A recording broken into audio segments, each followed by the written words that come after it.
Hello, everybody. Oh, here we are for the final episode of Good Strong Hands, The Blank Page. So named because we are kind of making this up as we go. I am doing very little and sometimes zero preparation. Sometimes it might show. Hopefully, it's not showing too badly. But the players are here. We're ready to go. We've got one more session to make a unicorn cry, right? That's the plan for today. That's how I announced, that's how I advertised it on Twitter. Hopefully, it gets some people interested. It's like they have to make a unicorn cry. They have to. It's gonna happen. So let's do a quick round just to remind everybody who the characters are. Let's see, Junie. Tell us about Junie. Juniper is a mischievous pixie who is very loyal to her friends, but has recently discovered a bit of a dark side, which causes her to lash out in anger. Oh no. Uh-oh.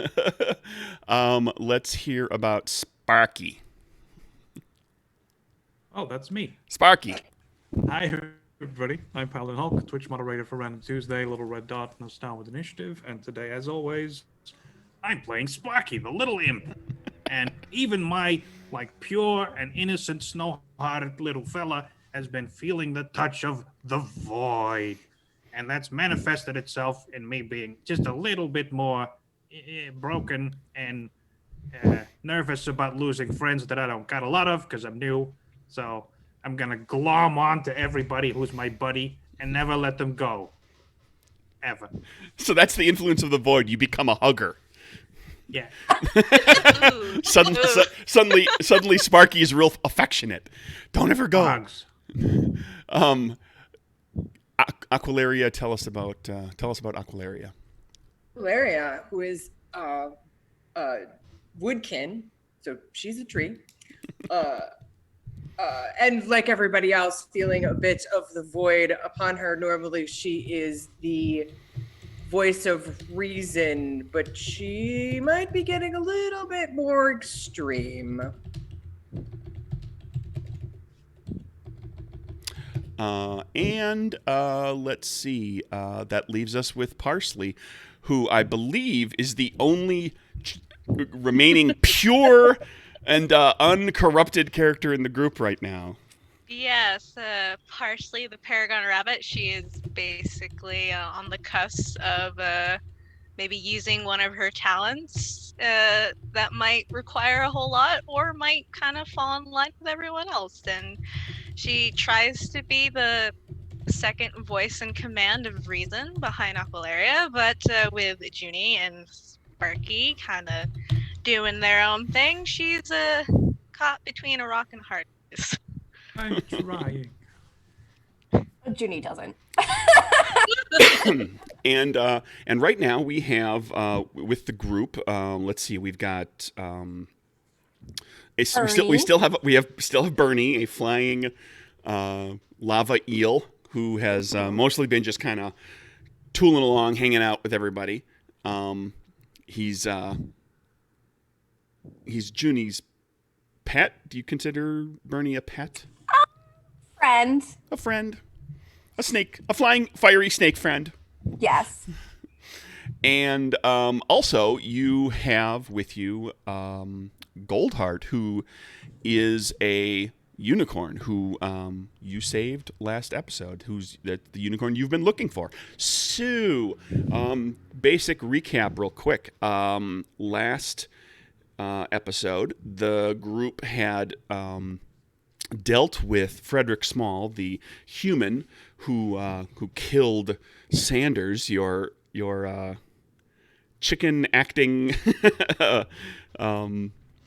poor unfortunate Redcap, and the group went to deal with the giant mechanical cat that had that the ornithopter had transformed into, and while they were kind of figuring that all out, the Frederick disappeared in such a way that left the roots that were binding him were still kind of in the same position they had been in. So he was just gone.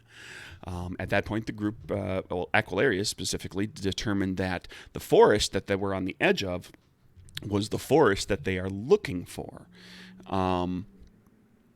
where the unicorn would be located.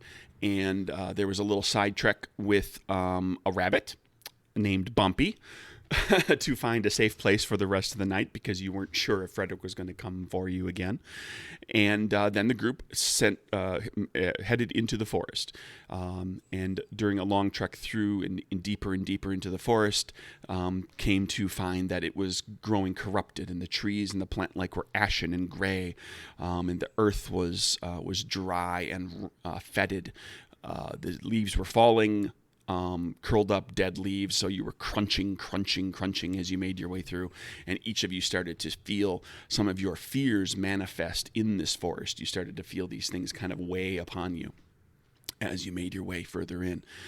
In time, you came to a pool, and that's where you found a dead unicorn.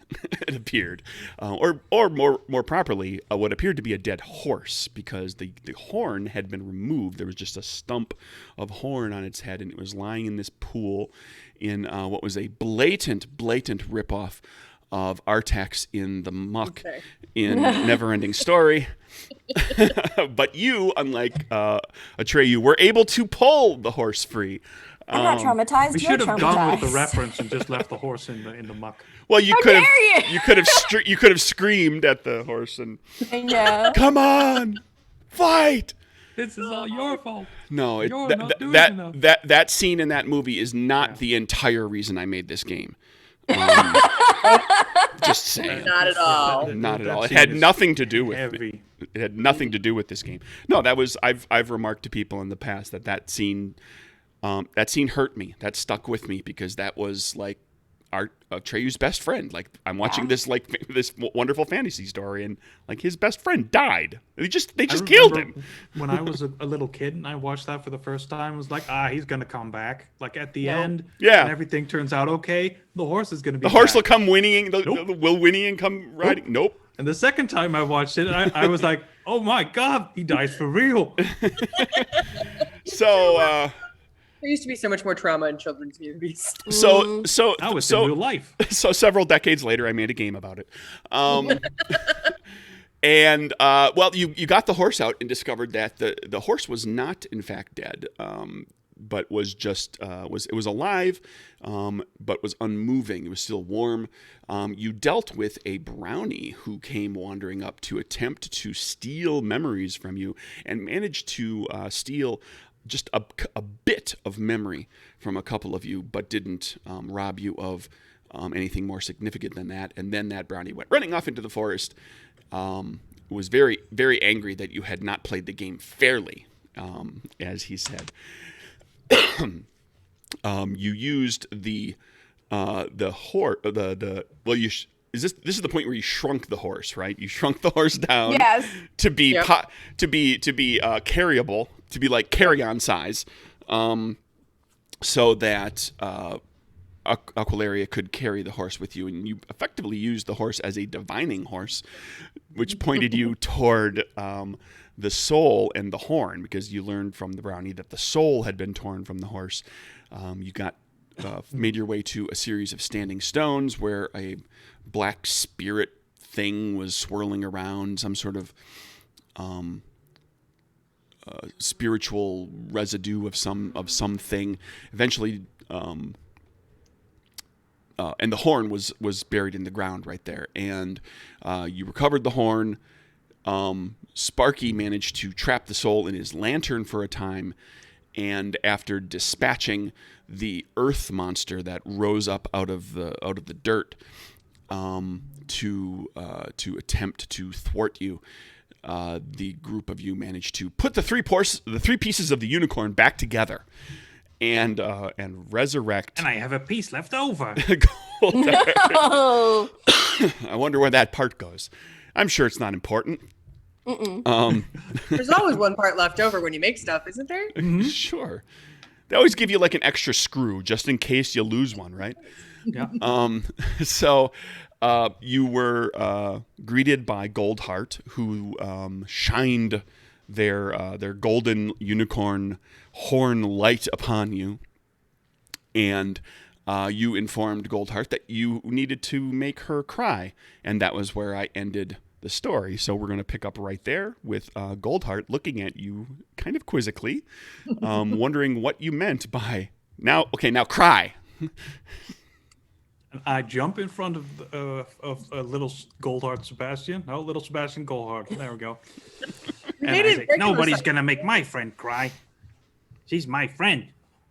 We're gonna make her laugh and be happy. Technically speaking, you can laugh until you cry.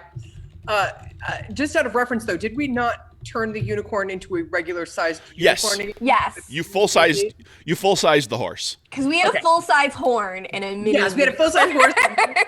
Nobody wanted this wonderful moment of resurrection to be like with this little tiny horse with this giant horn like wobbling Yeah. around comically. So yeah, you returned the horse to full size so that you have a full size unicorn. Not so. All right. Why? Well, see, the thing Awkward. is, yeah, just a little. I mean, Sparky, I get that. You know, you want to be super friendly, but like we're trying to save the world and stuff. So, Mr. Unicorn, ma'am, sir, I don't like to presume, but we do need you to cry because your tears are magical, and our world is dying. So Maybe if her you could smiles just are like, magical too. Huh? Why don't you give us all a smile, little Sebastian Goldheart? Sparky. Maybe it's also going to save the world. Who knows? I like smiles more than tears. Come on. Sparky the fangirl. I know. Did you just tell the lady horse to smile? Yeah. Yeah. It's like right after I said that, it was like, damn it. Sparky, we're gonna have to discuss gender politics after this. Ah, Junie quickly invents gender politics Yeah. in the world of can you give us reverie. our pre-stream? Sparky comes from a world Just that's very for backwards, and they died out for a yes. reason. Yes. I'm the worst. That's why you've got horns. That's okay. Anyway, It's not exactly known for being, I don't know, pro-feminist. Sparky's kind of a shoot from the hip guy, so that's not surprising. As is the person that plays him. Works out well for everyone. Well, Goldheart also remarked that she wanted to get out of here as quickly as possible. This is a terrible, terrible place, and Right, and let's go. she's looking very restless and kind of stomping her hooves about and kind of looking for where's maybe the best way to go. If I may suggest, returning from whence we originally came might be the best idea. Do you know how to get us home? That's a better question. Where is she says, where is home? As you start to walk back out. Basically, are you walking out in the general direction from where you came in? Is that what you're saying?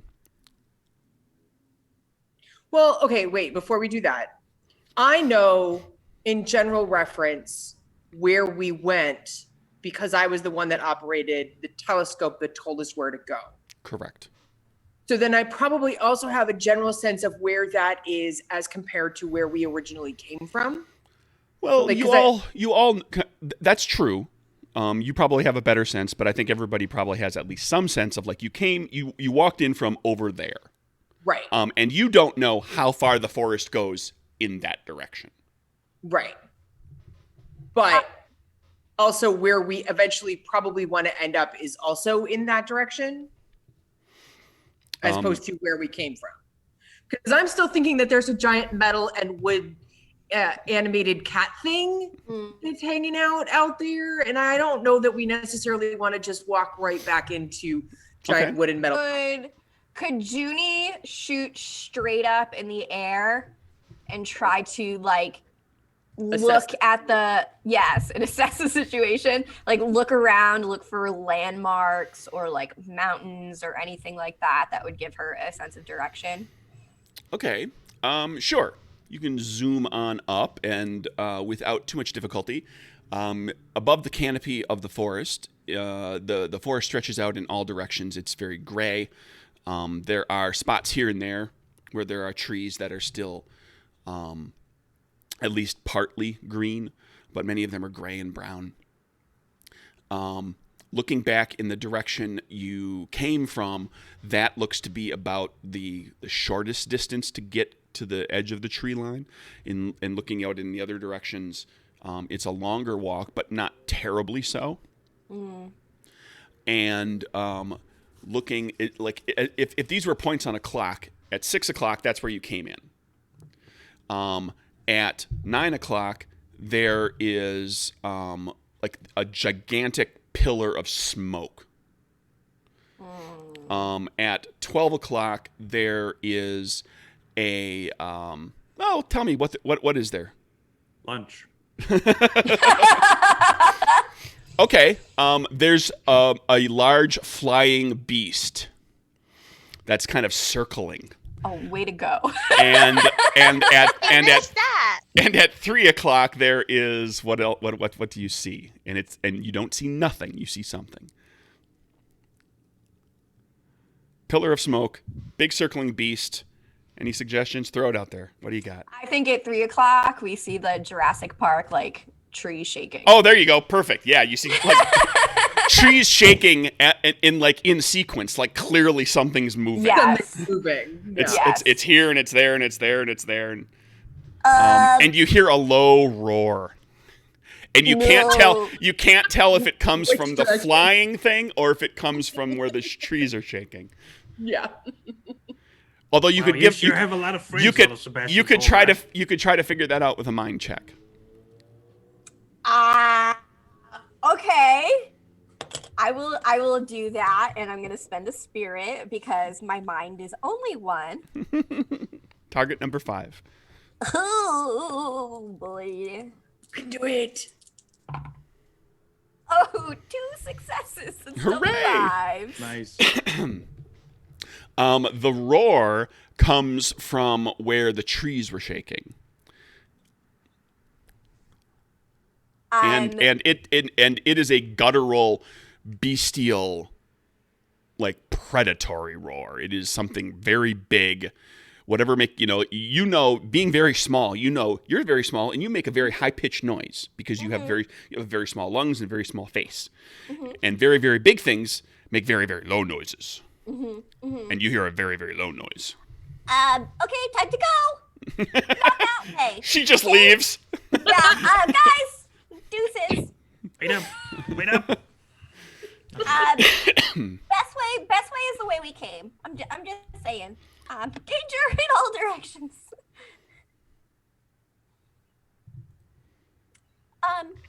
That's So- acceptable.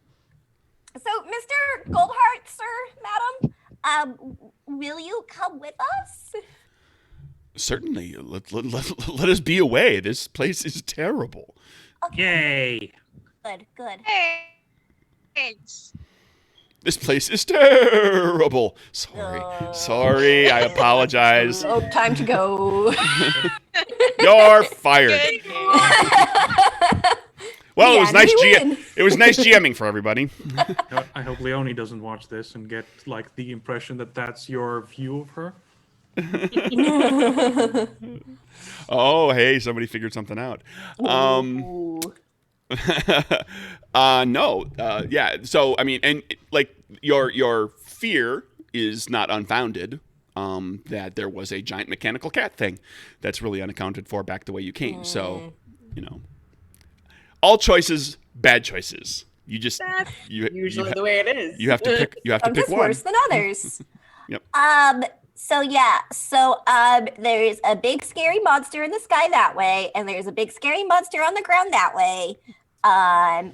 Big scary fire that way, and a big cat thing that way. I vote cat.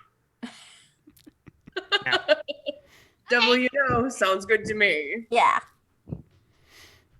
Is the cat in the way? You don't know where it is. We just know that it's out there. Cat's in the way, and we don't know where that guy is. Yeah, that guy and thing. And We might take a swing by that volcano. Oh And yeah. Does anybody have a giant spray bottle? Let me check my non-existent pockets. All right, so you start making your way back the way you came. I start to tell Goldheart all about the village that we come from, and there's like a little stand where you can get food, and there's a show with puppets, and you're gonna really like it. It's good. And there's And these there's berries. this really big woodkin, and Yeah, and he do knows you like a lot berries? of stuff, and he told us to go find you, and I'm sure you can be friends with him as well as me, maybe just me. Who knows? But it's gonna be good. We're gonna have a lot of fun. She's happy to take in whatever stories you have to tell her. She's genuinely interested, and asking questions and trying to get more detail. You get the distinct impression that she's doing this to very much keep her mind off of where she is. And any of you who, let's say, Junie, you fly, Sparky and Parsley, you're smaller, a little slower than a horse, so like she's not galloping, but she's what's the Trot. she's a trot or a canter, like she's moving, she's not just slowly walking out of here. So it's a little bit of work to keep up with her. You point her in a direction, she's ready to go, but she's asking questions and genuinely curious, and seems to have forgotten about the discussion about crying and just is kind of focusing on whatever you're talking about. You start making your way out of the forest. There comes a point where Goldheart, you pass by the muck pool where she was. Oh, And hey, it's she, the place where we found you. and she stops and freezes up, and clearly trauma sets in and fear, and she starts to shake and will not move. Oh, it's okay, buddy. If you fall in, we'll get you out again. Partially Junie, face palms. Junie will flitter up to her face because she's gonna move for this. And she's going to like reach out and like rub her in between the eyes, and she's gonna tell her, You know, one time I was really, really scared because there was a really bad storm outside and it got really dark. And, Parsley, she showed up and she brought food and she told me stories to help distract me. And, it made me realize that having a friend is a really good thing. And, we're going to be your friends and we're going to protect you. So you don't have to be afraid, okay? Yeah, and I'm going to be your best friend. and I'm going to use my talent Fear Begone, tell a calming story to remove the effects of a character's fear into the end of the scene. Okay. She calms down. She stops shaking and very hesitantly starts to move forward. And I need let's see, Sparky, you were talking kind of up there with her as well. Junie and Sparky, I need heart check target number 5 from each of you. Okay. What are we doing exactly? This is your heart score. The heart trait covers your To calm her down. Junie's talent does that. She just she tells the story and she calms the person down. But like this is heart is your resistive nature, the ability to withstand things. It's your courage, your inner fortitude. It's your kind of sense of others, and also your ability to kind of help and support. And it's also your attunement to magic. It's like Now, one of my specialties. so. is It's helping- basically I'm asking you to make sort of a resistance check. One of my specialties is helping others. Mm-hmm. Would that give me an advantage? Big failure. Specifically on this, no Okay. advantage on this. Okay. Well, I spent spirit, still failed. one success. Um, It's good because I only have one shadow left. Junie. Go big or go home. You, when you're up there in Goldheart's, right there in front of her face and staring into her eyes and telling the story and petting her and calming her down, you kind of get a good look into her eyes, and with your, because you've got like at least one magical talent. Not specifically mind-oriented ones, but you've got an attunement. You've also got a magic using, I believe, specialty, correct? Yes. Right. So you get a sense that there is something darkly magical inside of Goldheart. Unicorns are magical creatures. I mean, in fact, all of you are kind of magical to some extent. Unicorns have kind of very specific magics that people associate with them, and they tend to be magics of healing and helping. But you sense there's something snake-like. There's something slithering inside of her. Something darkly magical. Just a glimpse, just a feeling. Junie stares for a moment and sort of like shivers. Goes, yeah, it's gonna be okay. And like slowly backs away. And Goldheart starts moving again, and all of you start making your way along further through the forest, making your way out. You start getting further and further away from the trees that have like the mirrored bark and everything. So you have less and less of those catch movement out of the corner of your eye and all that kind of disorientation that came with that. Back into areas of the forest where it's the trees themselves are just kind of ashen and dead. And as you're walking along, all those of you who are on the ground are all crunch, crunch, crunch, crunch, crunch through the leaves.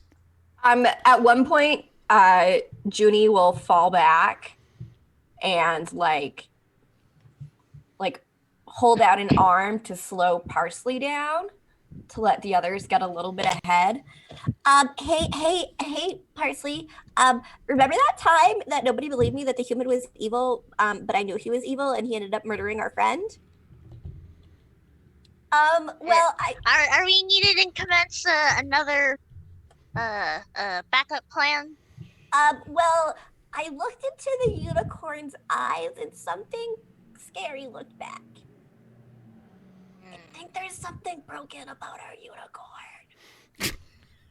We already fixed the unicorn. We put the horn back, brought it back to life, gave it back.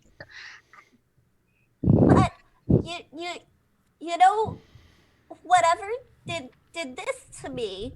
And Junie will point to her wings that, since succumbing a little to the darkness, have like these dark black veins spreading through them. I think it did something to the unicorn too. I don't know what to do with that. What do? We kill him? How do you kill a unicorn? Like silver bullet? What's a bullet? Junie is so enterprising. She quickly invents small arms fire. Welding, gender politics. Well, we'll just. Yeah, welding was the first one, wasn't it? Yeah, it was. I mean, we still needed to. What if its tears are actually bad? If we don't act right, I don't think Sparky will be happy with us. I know that's true. Should we tell Aguilera? Aquilaria and Sparky, each of you give me a mind check target number 6. Oh boy. Now that you have mentioned both of their names. Don't worry, we're talking about a surprise birthday party. Yeah, and they're crunchy leaves. Crunch, crunch, crunch, crunch, crunch. That's why it's target number 6.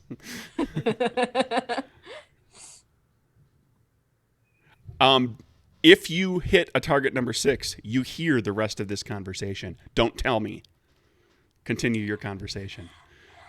I'm just saying that I looked into the darkness and it looked back at me. We just need to keep an eye on the unicorn. What happened if it's a sign? What happened? Junie can see partially can feel the tension that like has witnessed everyone kind of being touched by the void in some way. That it's just like I don't know. Maybe it's supposed to work out in a way that we might not like, but it'll be better in the long run. I mean, if you say so. But I still reserve the right to say I told you so when everything goes bad. That spot is nice and warm just for you. Okay. But yeah, let's catch up. Let's Okay. continue talking about the special birthday party for Sparky. Yeah. Yeah, let's make those berry cakes. Bored. Do they have birthdays? Surprise! we're acting so casual. Yeah, Not at all suspicious back there talking to not each at other. all.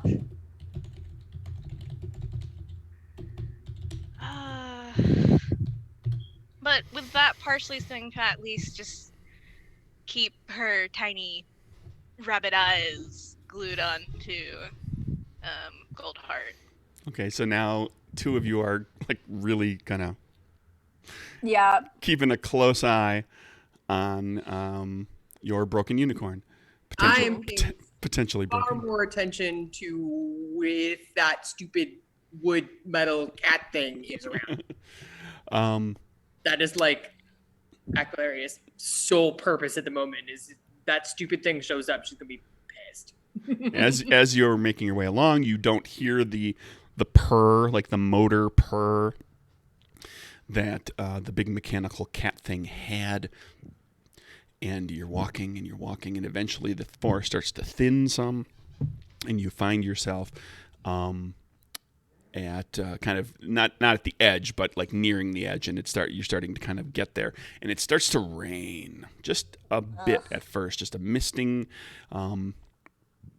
And here where the forest has cleared, there's not as much canopy covering you, so you're walking kind of into where you're getting hit by water, and then you're underneath a tree for a little bit, and you're walking where you're getting hit by water, and you're underneath a tree for a little bit, and you continue along, slowly getting wetter and wetter.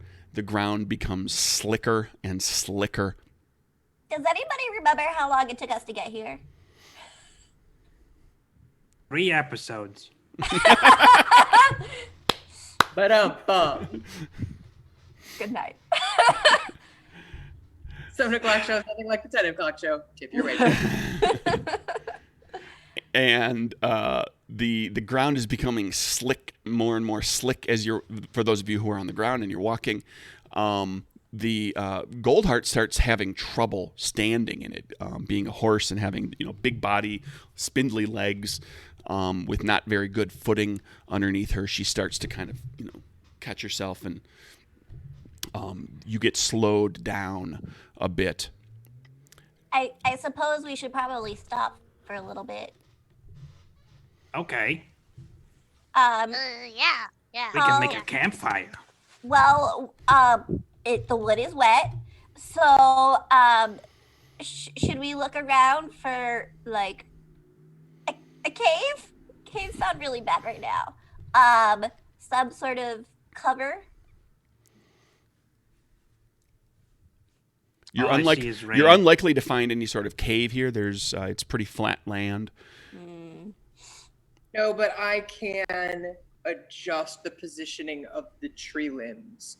So if we scooch back in toward the forest so that we're surrounded by trees, I can adjust the canopy. I mean, we're all pretty little. It doesn't have to be that big. Yeah. Oh, and I can make Goldheart little, so it doesn't even have to be that big. Yay, then I can carry my little buddy again. With consent. Yes.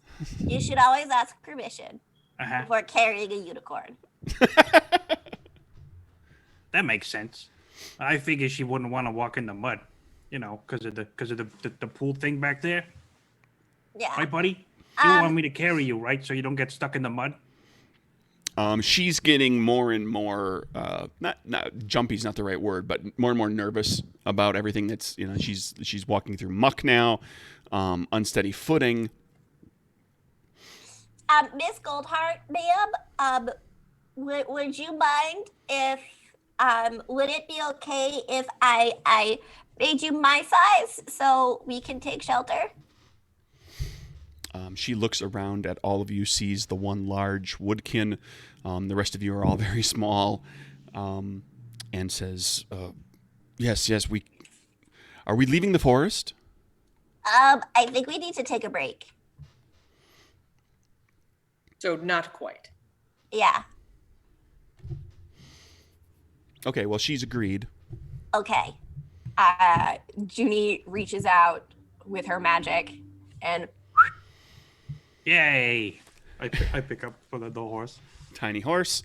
And the group of you starts looking around for some place that you might be able to take some manner of shelter where Aqualaria can manipulate the tree branches, tree roots. We'll concentrate. And as you're doing that, one of the trees, one of the branches grabs out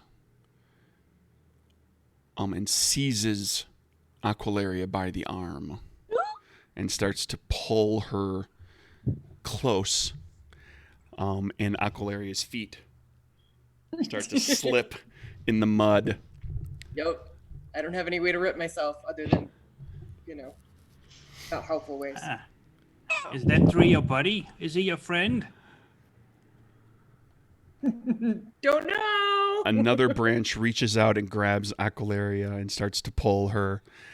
okay. A Kind of separate a big hug. A separate tree reaches out and starts to grasp toward Sparky and Goldheart. No, he's my friend. Sparky, guard the unicorn! Parsley is on the bite attack. So I have a new talent. So Junie will zip over and grab onto Aqualaria, and I now have Flitter Quick. You can teleport to any location you can see, and if I spend 2 spirit, I can take a friend with me.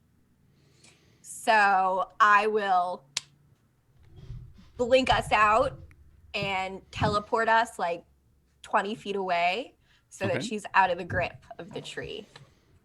And whoop, you're both 20 feet away. The rest of you see this happen. This is new. Yeah. And one of the trees is still now grasping toward, and like the branch reaches down and kind of can't quite get to Sparky. So the whole trunk starts to lean. It doesn't uproot itself, start walking after you, but it starts to lean toward you. And now that branch and another branch are coming down, and they're starting to grab at you as well, Sparky. Huh. I could fight the tree, then I'd have to put you down, and I don't want to do that. Combo move. Whatever you do, Sparky, I'll back you up. Oh, hi. At this point, all of the trees near you start to lean toward you and start to reach their branches out. All of their branches, all the branches on that side of the tree start to lean out toward you and grab at you, at all of you.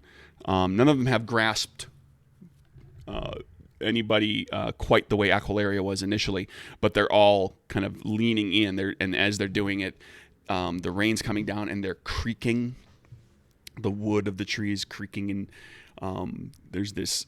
It's almost like the trees are screaming for you as the creaking of all the trees gets louder and louder. There's like they're all doing it. It's all around you, and they're getting closer. So I'll put it back. Are they to only you. coming from one side, or are they coming from All around you, like every tree. Okay. Parsley just running. Parsley's like, that's trees enough. Can't walk. Tiny creatures versus awakened trees. No, thank you. Oh, Okay, so those of you who start running, there's slick ground to deal with, and you find yourself kind of hitting spots where there's a large rock, or there's like an old felled log, and you're dodging around, like staying away from the trees themselves. So you're kind of forced to like, well, if there's two trees that are this far apart, you kind of want to be in the middle. But if there's, sometimes there's a little bit of an obstacle there too, something to jump over, something to zip around. I need anybody who's running to make a target number 4 body check. If you think of a way to avoid obstacles and the like, that doesn't involve a body check. Literal or metaphorical running? Well, it's moving as quickly as you can, Okay. which is part of the reason it's target number 4. You're just like the trees aren't fast, but they're everywhere, and they're just like no matter where you go, there's a tree that's kind of reaching toward you. 2 successes. I have that ability too now. Apparently, actually, not apparently. That's the one I To added. reach for I have people? long limbs, so I can say, Parsley, Sparky, grab on and send my arms toward that, up to 20 feet. Okay. So you're gonna grab, like you all teleported out 20 feet, and you're gonna reach out and just I'm like gonna, yes, grab them and just Grab yank it. them right out of where they are yes. with your super long Groot arms. But with warning, because I probably look exactly the same way as everything else that's coming at them. Well, you don't look ashen. Okay, that's true. There you go. You look like a healthy tree. Yeah, Like, well, slightly corrupted. You've lost some leaves, a little bit. Just leave. but the you're hairs not change gray. Happens, with age or the season. Wisdom. And with wisdom, yes. So Aqualaria reaches out with lengthened limbs to grab hold of a couple of you and pull you kind of quickly out of where you're immediately at, with the immediate danger that you're in. Who do we have? Well, with Because Junie's with me, so that leaves Right. the two of them in the unicorn. right. So you can grab them, get them out of like the immediate spot where like all these trees were. But now there's still some trees. You're closer to the edge of the forest, but there are trees that are all still kind of grabbing at you. So I'm going to need, you're all kind of together at this point. I will need as you move to get out of here completely, a body check, target number 4. Unless you One have success. some characters have like teleportation abilities or other Right. things that allow you to jump far or move fast or anything like that. Well, I could if I jumped into a tree, but at this moment, I don't really trust them. Very good. So I Not just crazy, rolled those 2 totally fair. successes. Is Sure. that this one? Because I get confused about the order of things. Sure, yeah, we'll because I had you kind of jumped and rolled everything before Aqualaria got to say that she yanks you out. So that's fine. That's your roll. Should I make the unicorn big again? What? No. It'll be heavier. Yeah, I can't carry her if she's big. Did we see any failures on the checks? Me. Oh no! Oh no! Bunny Rabbit is trying to get moving, and like little bunny legs are just no, having a hard time jumping over a log. You kind of get pinned down. Everybody else kind of gets past you a bit. Yeah, there you go. Why don't you make Parsley big? leaving- Why don't you make her horse sized? leaving I can't do that. leaving you behind a little bit, and struggling now. in the muck and kind of pinned between where two large trees, one on either side of you, are kind of leaning in toward you. And the three of you who have gone on ahead, you see that you've kind of lost Parsley. She's fallen behind. Heck no. Junie goes zipping back. The question is she going to use a talent or a corruption?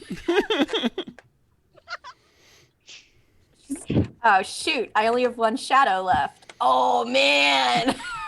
Here we Go go. bigger. kids. Go big or go home. Junie goes zipping over, and she sees the tree that is holding Parsley down, and her eyes just go black, and she shouts, Don't hurt my friend. and she's going to use See My Soul, make one creature grow fearful and run away from you, So which gives me my second corruption. so you can select another corruption. The tree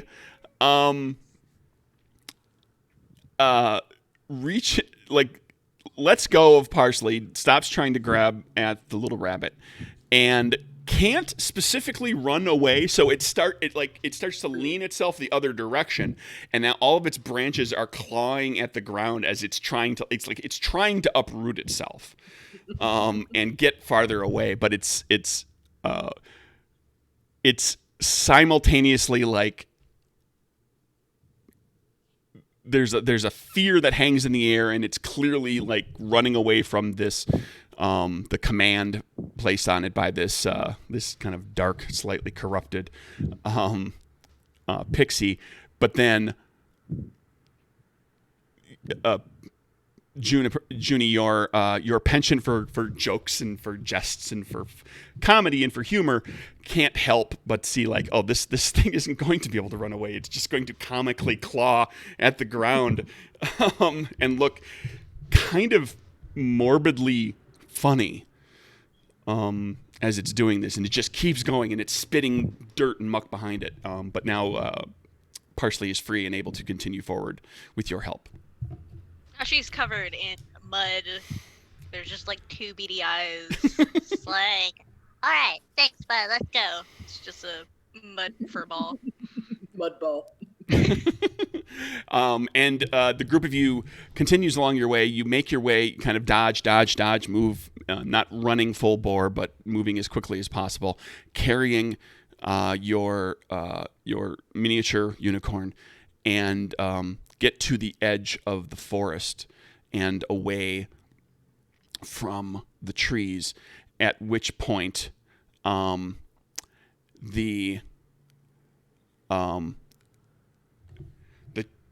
like when you get out of the reach of the trees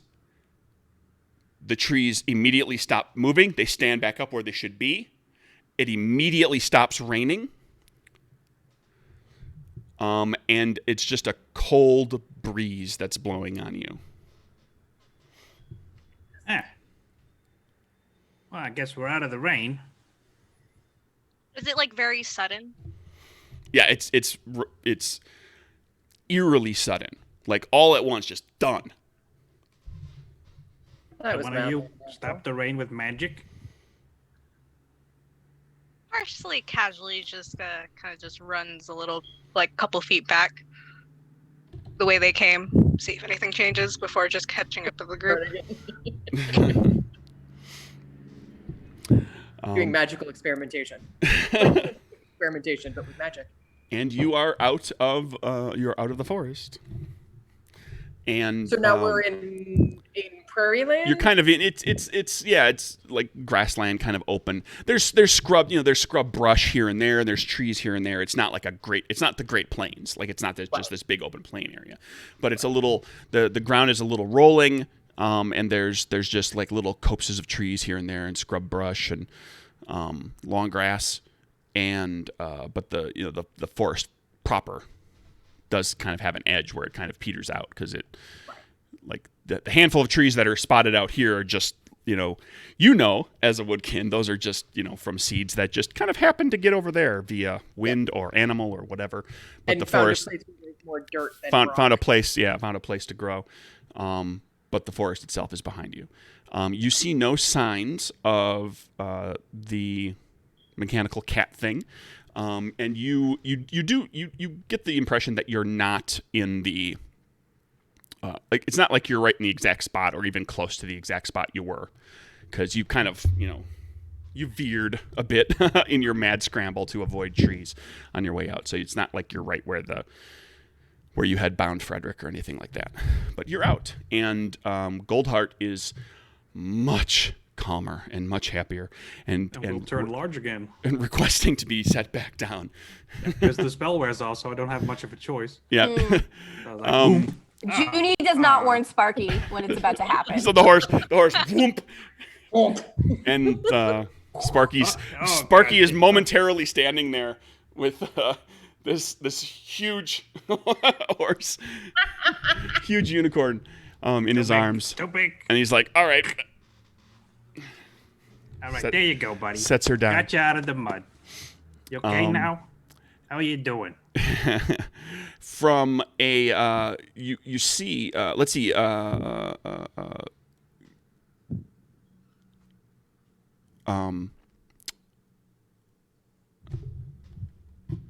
Parsley, from your vantage point, just being so low to the ground and everything, you're always paying very close attention to everything around you, everything that's on the ground. Like, is there something moving through the grass? Because that could be potential. Like a snake is a real problem for you. So anything that's like out and about, and you look and you see one of these like spots where there's like a little roll up of a hillock, and there's a couple of rocks there, and sitting on top of this rock is a mouse, and he's just looking at you. Guys, let's take 5. Yes, this is the hand paw gesture. Let's take 5. And he kind of waves he's sitting up on his little haunches, and he waves his little paw. I gotta take this call. And she kind of hopped. Okay, you go pee. Parsley invents telephones. And bathroom breaks.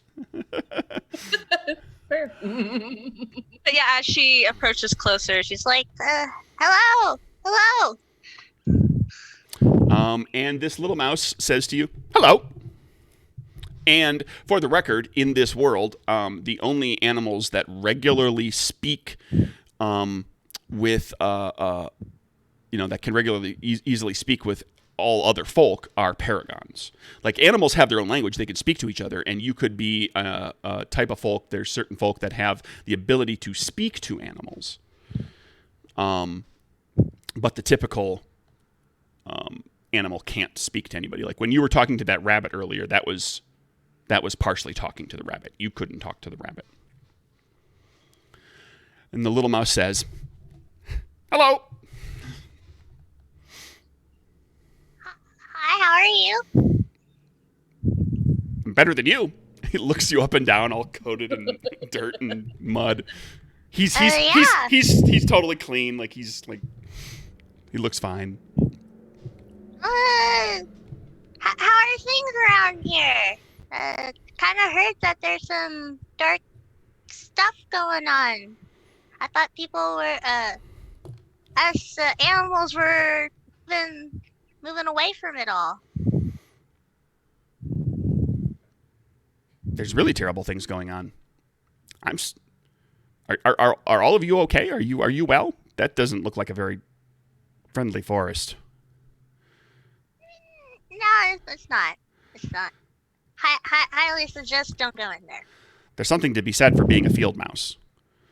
Don't have to go in there very often. I won't be going in there anytime soon. Nothing bad has come around here? Oh, well, there was something stomping around for a while, but we just hid in our burrows. Something really big. Made a really growly noise. Never heard anything like it before, but it's gone now. Okay. When was the last time you heard of this big noise? Oh, before the rain started. Oh. she does her best to stay calm as she pulls out like a bunch of parsley and just hands it to the field mice and Just says, well, thank you. My good sir or madam of this valuable information. I believe at this instance that it is best to still stay hidden. While I have a feeling, yeah. she's just like frantically just kind of looking, just eyes to the group, eyes to the group, eyes to the group, eyes to the group. Well, I'm going to keep I'm going to keep an eye on my people. And you get the distinct impression now after talking for a bit. This is a Paragon field mouse. This little guy is like you. He is unique amongst the field mice. Do you need help? Yeah. You're a motley band to be wandering about in a forest like that with a unicorn, note of all things.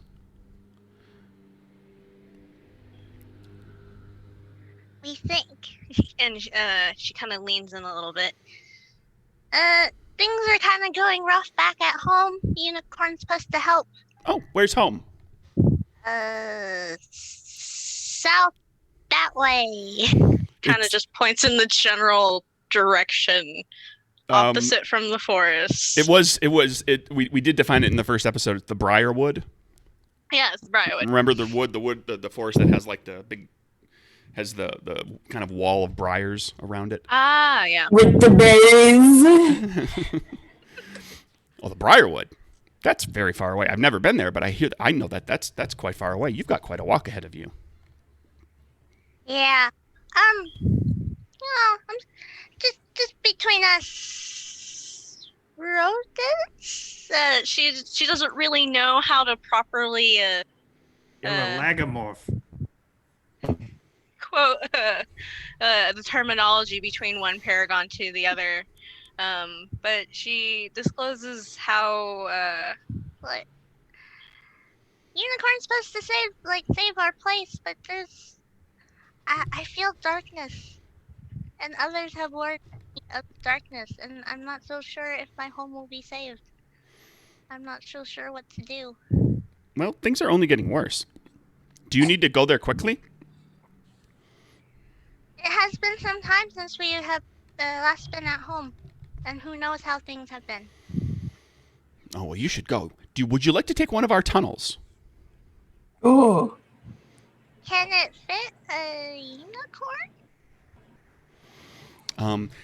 And as you're talking, you realize that there's like, in the grass, there's maybe a dozen or so little mouse heads that are kind of like just above the grass that are kind of watching you from a distance. And by a distance, I mean like 3 feet away because they're mice. And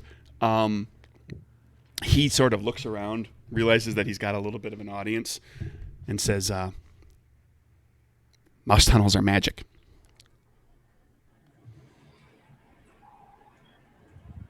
Tell me your secrets. He invites you. He introduces himself. My name is Twitch, and you figure out why he has that name very quickly because as he's talking, like his little nose is just going all the time, and his little whiskers are flicking. And he invites all of you out into the field. To his home, as it were, which is to say, the field. They have, and as you're looking around, you know, like being a rabbit, you notice like there's the telltale signs of like you can tell, like, oh, there's probably a little burrow over there. There's probably a little burrow over there.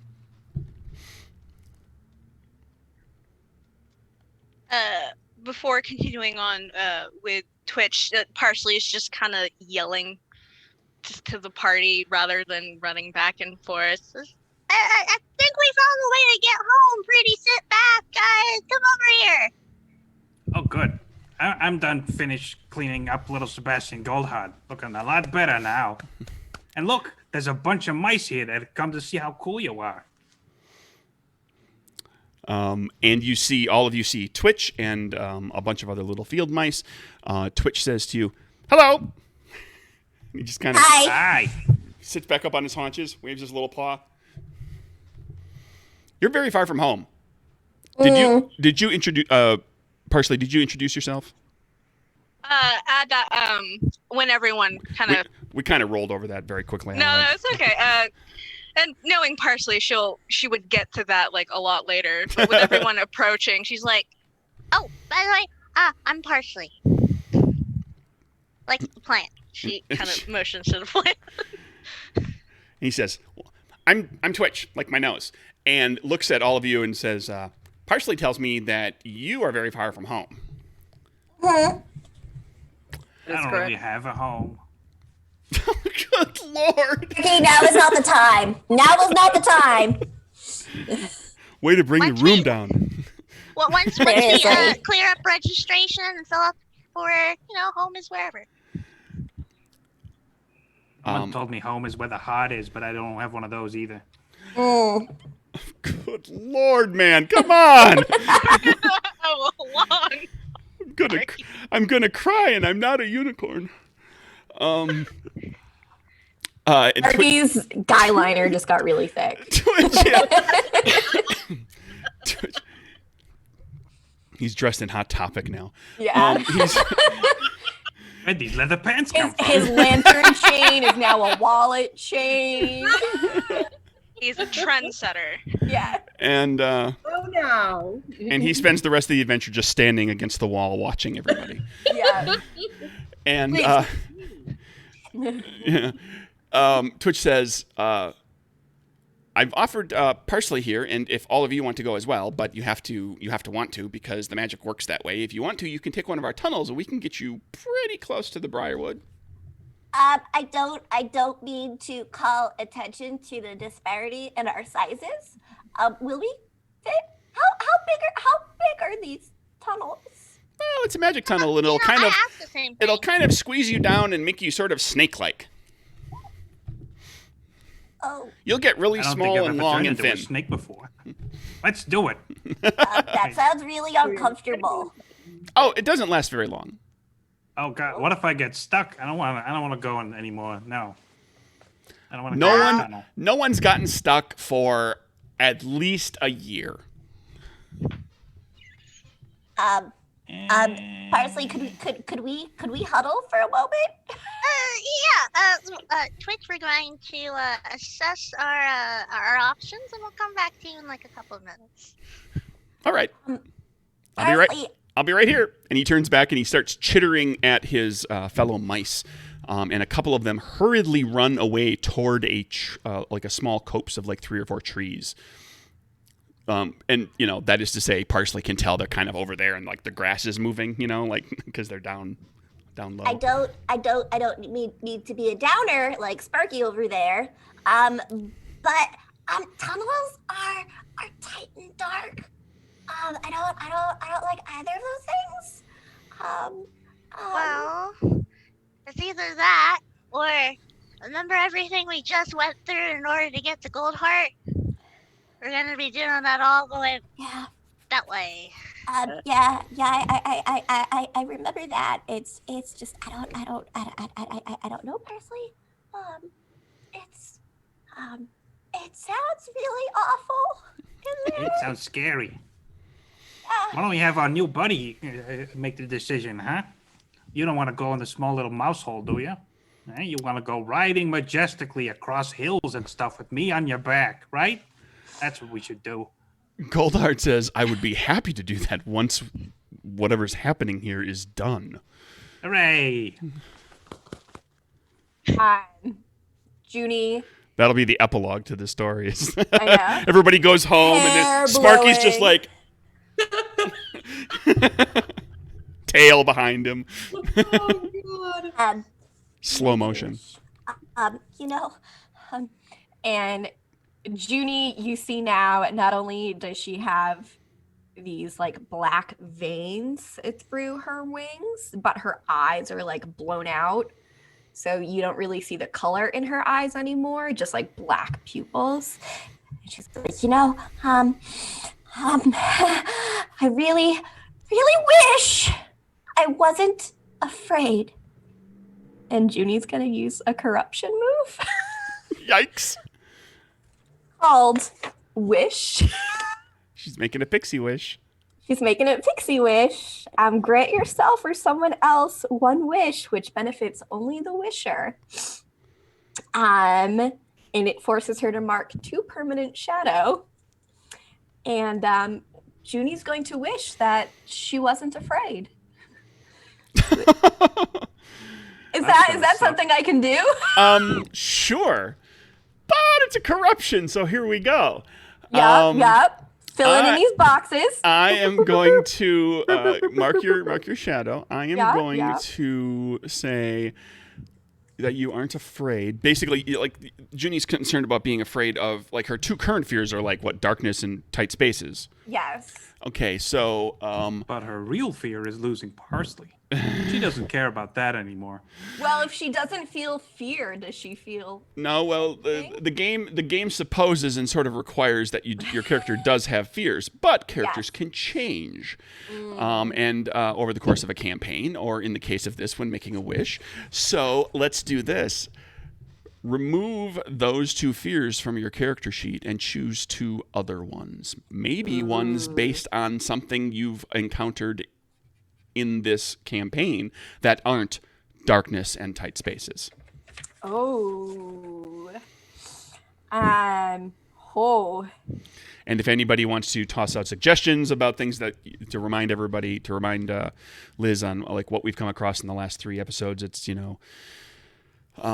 rain and mud and friendship related, right? big something regarding her friendship. Rain, So mud. one is definitely going to be being alone. The big cat thing, being alone. Humans. Fire. You had a whole lava thing going on, although you have a fire friend, so Yeah, that's not it. that might she not be wasn't the as right much one. afraid of the human as she was, like, aggressive towards him. But, So I think Memory guy, the I know. forgetting. That's what you're afraid of. Well, so I'm going to well, go for broad- being alone. like if you were to go, okay, that works. And if you were to go with forgetting, maybe broaden it to having your mind affected, like losing some mental faculty in some manner. Forgetting is a very specific, and we the game wants the fears to be a little more broad so that we can apply them occasionally, because when you overcome fears, that's a good thing, and it's character development and drama. I think so. I think a lot of Junie's fears revolve around losing Parsley, especially after the whole encounter with the brownie. And, she just almost, the forest tried to take her friend away in the midst of this major rainstorm. So she's going to hate being alone and storms. There you go.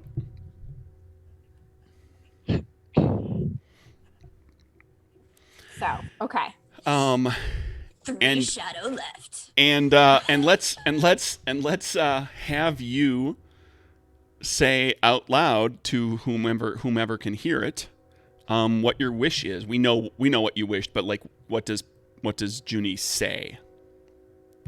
I think she says just that. She just says, I wish my fear wasn't holding me back. And then that happens. Nobody can really see that happen, but you have gained another corruption. So what about you is a little more unsettling? So on my second corruption, which happened back in the forest, her eyes are pretty much all black. Nice. So can't hide it anymore. Nope. Parsley is just like, yeah, you're not going to be afraid. And then her eyes just. I feel no fear. Her ears just go back a little bit, and she just she musters up the smile of, I'm still supporting you, buddy. Do this. Let's do this. And then, does anybody, before we get back to Twitch here, anybody else have anything up their sleeve? Anything they were doing? Hey, I don't want to go in the hole. I have 2 fears, and they're both in that hole. So, nope. Well, suck it up, Buttercup. Fine. All of a sudden, Junie's like big tough pixie. Tasty. I'll show you. One dive. So Twitch gathers you up and says, "Are you ready to go? Do you want? Do you want to go now? Sooner the better. We can send you now. Okay, follow me." And he runs over to this copse of trees, and you follow him, and it's like a leisurely saunter for all of you, as the little field mouse just runs as fast as he can over to the trees, and the mice, all his little mouse friends have kind of formed a little circle around, like at this tree here. The grass is, it's not cut or anything, but it's just not as tall and thick, so the mice are more noticeable because the grass doesn't grow as high in the shade. The mice are in a circle around one of the trees, and Aqualaria, you recognize quickly, and then the rest of you kind of momentarily, in the moments afterwards, that this is not a tree. This is a woodkin. This is an older woodkin who is rooted in place. And the mice start chittering to each other in their mouse language. Nobody here speaks to animals. I don't believe we don't have anybody. So they're chittering, but they're all chittering the same thing. They're all saying the same thing in their little mouse voices and chittering away. And the woodkin shakes and opens its eyes in its its bark eyes open, its mouth opens. It looks to all of you. This woodkin is a touch taller than Aqualaria, so significantly larger than the rest of you. And it looks to all of you and says, "I keep the gate for the mouse tunnel. Where do you wish to go and why?" And just looks. I want to go with Goldheart. Partially kind of nudges against Aqualaria. Wait, it's called Briarwood, right? It's the Briarwood, yes. Sorry. Okay, so quick formal bow, because when you run in, when woodkin run into each other, it's a thing. Yeah. They have a cool handshake. They do. Except it's underground because it's a rope thing. Shake. Okay. Nice. Good cousin, we wish to go to Briarwood, hopefully, to save everything. Then you don't know. Or do you? Is that a puzzle? Have to be. Aqualaria knows lots of stuff, buddy. You better watch your mouth. The Briarwood is a swamp now. Huh. Oh, that was quick. Didn't know that. Okay, so the driest patch of land we can get to. I don't think little Sebastian Goldheart's want to go to a swamp, because that's full of that mud that she doesn't like. Yeah, Well, but we just need her to cry into it. And then it won't be a swamp anymore.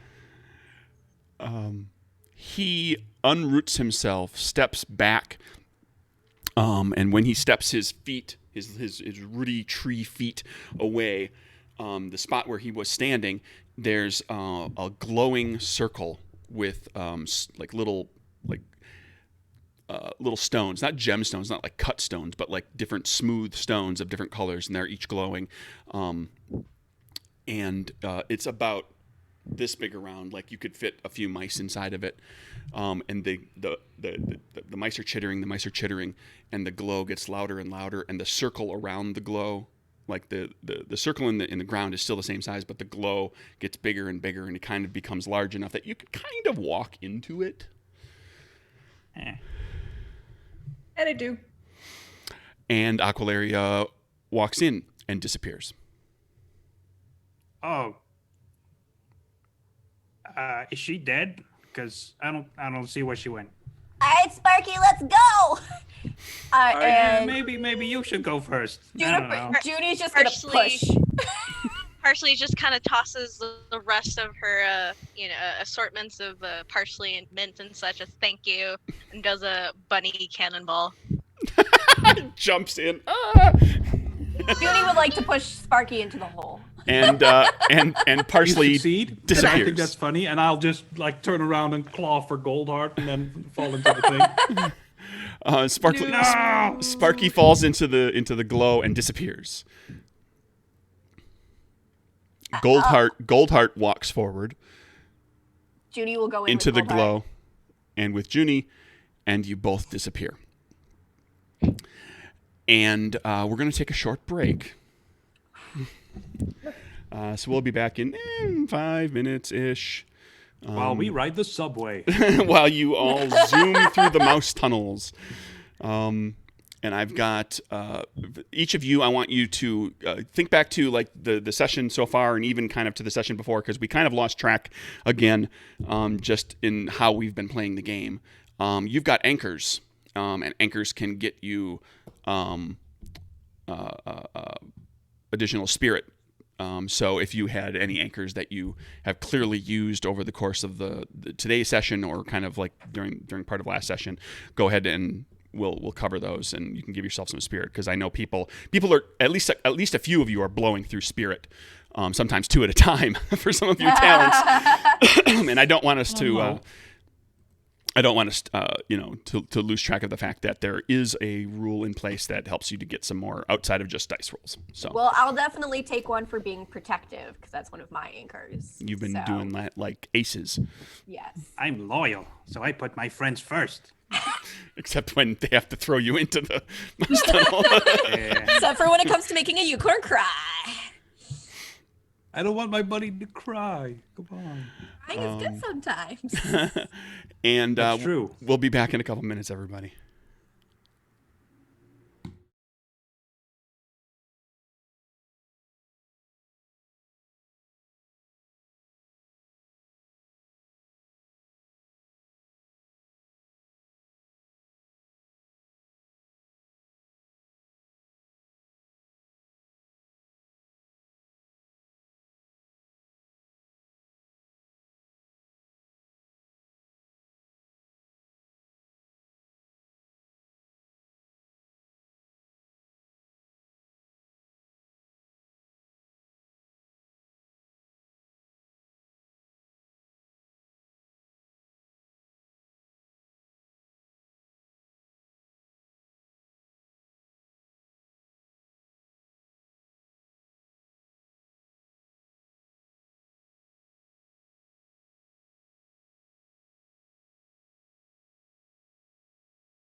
Hello, we are back. Here we go. When last we left our intrepid heroes, they had gotten sucked into a mouse hole by mouse tunnel magic, and the character, all the players here have taken account into like any adjustments for their gaining spirit from anchors and all that sort of thing. So we're all ready to see what happens in the mouse hole where they all die. And the group of you, each of you is pulled into this vortex, each individually as you go in, and it's not painful, but it's disconcerting. Like you feel your body morphing and changing and getting stretched and shooting through this little mouse tunnel kind of thing, this big, and being propelled along by magic. And it's very warm. But it's odd and kind of like a disconcerting feeling to know that your body has just been changed. The larger you are now, the longer you are. So probably the more noticeable this is. And I go And into the lamp. one is the one that's fine with it because, oh, look, that's pretty much how I was born. That feel going into the lamp while you're being transported magically. Yeah, I figure that's horrible, but he would try because he hates this so much. And the magic propels you along through the tunnel, and you find yourself like you don't see because you don't have eyeballs while you're doing this, but you sense that there are other branches, there are other places, other tunnels and things. And you find yourself shooting through tunnel and turning, moving and turning and swinging around this way and all this, moving like at a very high speed. And then you are spit out. And Aqualaria is the first one spit out right at the foot of a little hillock that has one of these little glowing circles. And next to it, there's a big rock that, like, you would think that, like, if that rock was moved, it would cover this glowy circle. And standing there, next to this hillock, is old Elmer, Oh, my grandfather. grandfather. And he sees you appear and says, "Hello, child. From about. You might want to move." Yeah, I move out of the way. As the next one of you, in the order that you were thrown in there, kind of gets spit out, all kind of in the same spot. It's old Elmer kind of makes sure that each of you moves out of the way. You get the distinct impression that this is like one of those, like if you were to stay where you were, it would be like the bottom of the water slide. When the person doesn't get out of the pool fast enough and gets clocked by the person behind them. That's never fun. And your bodies are reformed and kind of compressed back into their normal bodily shape. And after you get out, like just for like a minute or two afterwards, each of you feels like you're Reed Richards. Like you have like stretchy Smartest man in the universe. Yeah. you have like stretchy, like you're like you feel like you're made of rubber. And you and actually kind of toying with it a little bit, you reach an arm out and like it goes out farther than it should, but then this all kind of settles and dissipates in the course of a minute or two. But I stay inside my lantern for the whole time. During that time, Parsley is just trying to bounce as high as she can. You put like, you know, like when you jump and you like get full extension of your legs, you can get like even more extension of your legs. So you're like you get to the point where you're like a couple of the first the high jumps, you're at like eye level with Aqualaria. Ooh. And you see the world in a way that you've never seen it before. Like this is really high up for you. You're looking down at the top of Sparky's head, like you're getting the view of his horns from above, which is just strange. Whoa. I'm in the lamp, so you don't see my body at all. Oh. Okay. I've never seen the top of the lamp. There we go. Well, regardless, and then this all the magic of this fades. Grandfather takes that big rock, reaches down, picks it up, sets it down over the mouse hole magic, and looks to all of you. And you are at like you're at the edge of the Briarwood. Like you're like you can't reach out and touch it, but it's like just over there. Clearly visible is the edge of the wood. You see the trees that you are all familiar with from the Briarwood. There's that kind of thorny wall of briars around it that you know you'll have to kind of tear your way through in some spot, kind of snake your way through. But here you are with Elmer and no one else. Pardon me, sir. For the record, Bernie did not come with you. Oh, Bernie. Because we forgot about him. Yeah. Like 5 times over the course of this whole game. I mean, it's really not an ideal environment for him. But, did you know about these transport tunnels the whole time? You ask Elmer. Elmer. Good question. He looks to you, opens his mouth like he's about to say something, and then looks back to the group of you and says, "You found a unicorn." Just completely, right past the question. Got one alone. Yeah, We'll we got a unicorn. revisit this. We each remember that. Yeah. This is Goldheart. Goldheart, this is Grandpa. He Yeah, sent us to find you. For the record, this is my Gandalf moment where I didn't tell you about the eagles. I didn't send you to Mount Doom with the eagles because it's important that you take the journey. Walking's good for you. You know, Sam, you could use to lose a few pounds, so I'm sending you 1 foot.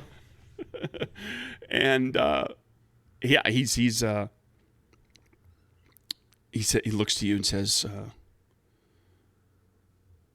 "The font overtook the clearing in the pool some time ago. It has filled a great amount of a great breadth of the forest has been waterlogged. It is now mucked and swamped. Oh, Goldheart doesn't like swamps. Not the entire forest, but a good portion in the center, and it grows by the hour. Is everyone okay? Everyone left.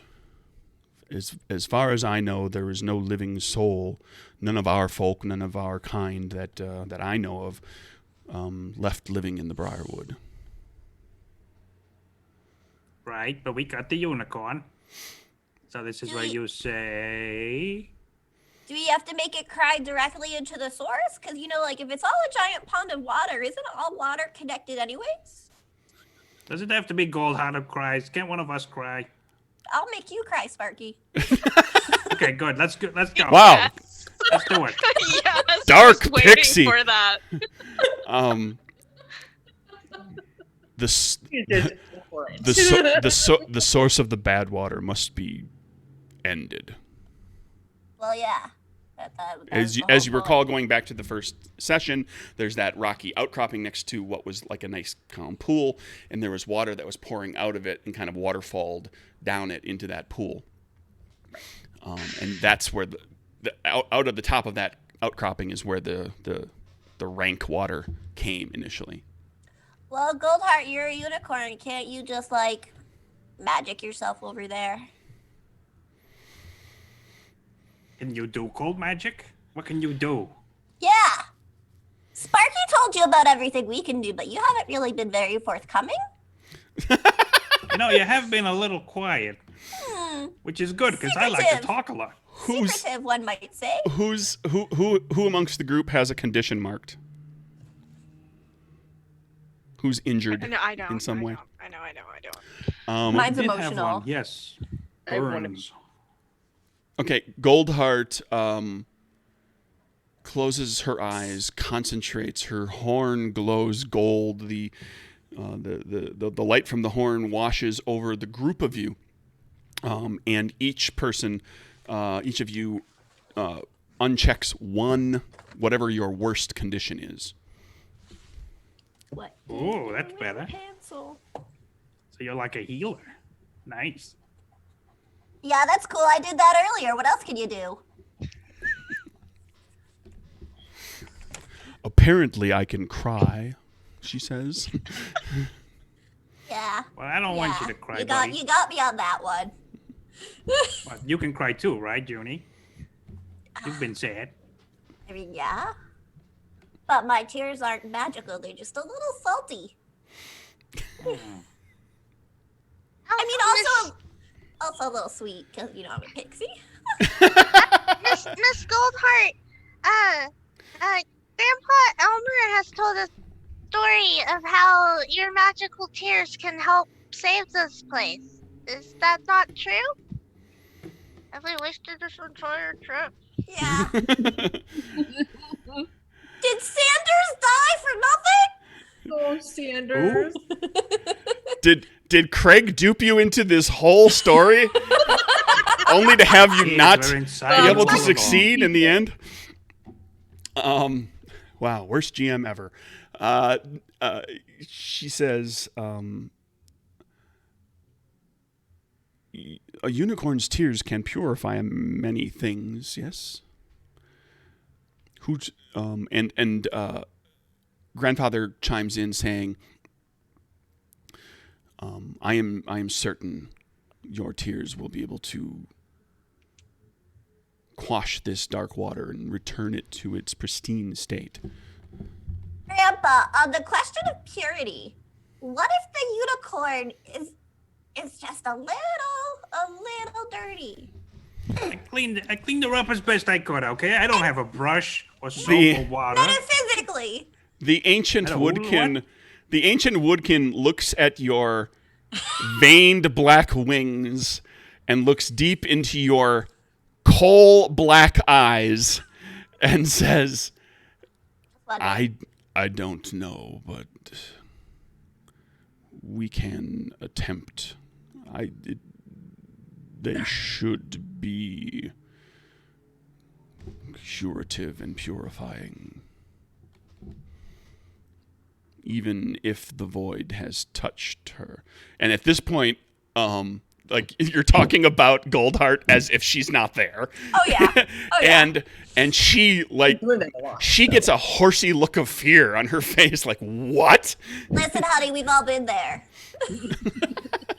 Except Parsley, because she's special. Yeah. Um These aren't contacts.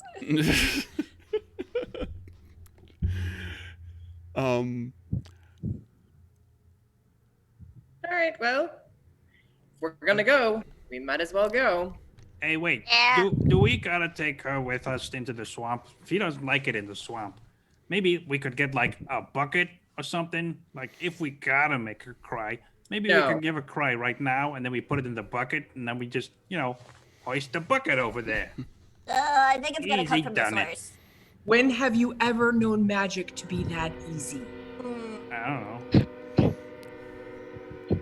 Listen, I know you're new here, so No, this is where, you know what? No, this is where we make our mark. Sparky, you're not brand new. You've been a part of this crew since whenever. 3 episodes ago. Yeah, 3 episodes ago, and now you have upgraded to actual villager of Briarwood. it's been Oh, like a day and a boy, half. I get my special guest star credit removed, and I'm a regular. Hooray! That comes with Your welcome increased pay. basket will be there for you when we purify things. Yeah. All right, are we going? Sparky, yeah, you just convince her. You're her best friend. I am her best friend. Yeah, don't you want to like save the world and stuff? It's your Mm, best friend. I mean, it would be really annoying to have to go riding through the hills if the hills are trying to kill us all the time. Yeah. All right, Goldheart. So we gotta go through the swamp again, and I know you hate the swamp. I don't like the swamp She either. looks really unhappy. I know. It's awful. But Remarkably we're unhappy. gonna be right there with you. We're gonna be buddies. We're gonna help you, and then we're gonna like somehow figure out how we get you to cry into the really dark thing, and then everything is gonna be sunshiny and filled with flowers and whatever. Maybe rainbows. I don't know. Butterflies. What else is gonna happen? It's gonna be something cool. Anyway, we're gonna do it together. Yay! All right, off you go then. That's the plan. That's the plan. Unicorn in tow. Unicorn. Do we want the unicorn to be little or unicorn sized? Can unicorns float? Do we all float down here? I don't think the last episode would prove that theory right. What if she had wings? A Wouldn't red that be balloon cool? floats by. No, listen, I took size, not wings, for my magic. So Yes, I could make her little, or also if we get within view, I can teleport us, because that's apparently a thing I can do. Could we just have teleported to the unicorn? Why I didn't you couldn't tell do. us I this in the couldn't do first it episode? then. I couldn't do it then. I'm evolved as a character and a human. Well, not a human. Oh, I can't believe I said that. She need from a rules perspective, she needs to be able to see where she's going. It's more of an escape kind of yes. I have a ability similar than an trick, but yeah. overland travel Yes. one. Okay, so Goldheart is perfectly happy. She has no problem with being made small again if it means she can be carried and not have to walk through the muck. Yeah. Hooray. Because she's babbling about there being a swamp in there and you know, what happened the last time I was in a swamp. All right, give me a Okay. second to stretch first. Ip, up, ip, oi. All right, let's go.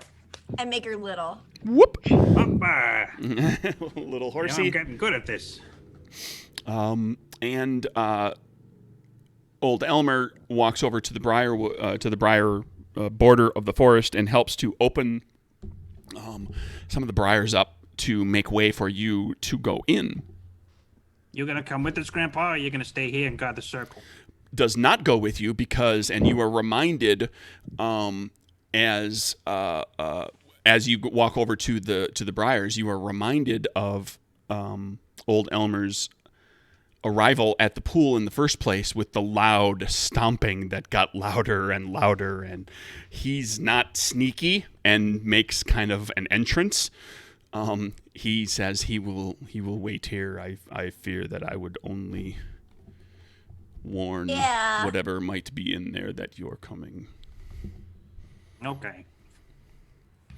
But he opens everything up, and if we need to, you get the impression that if you need to get out of here quickly, he does have an escape route ready. Could you let us know that one ahead of time this time?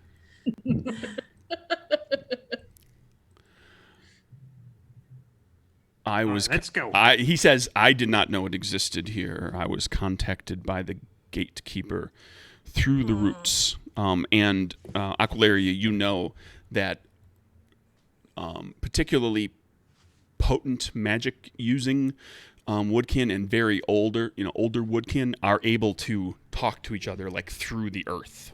Yeah.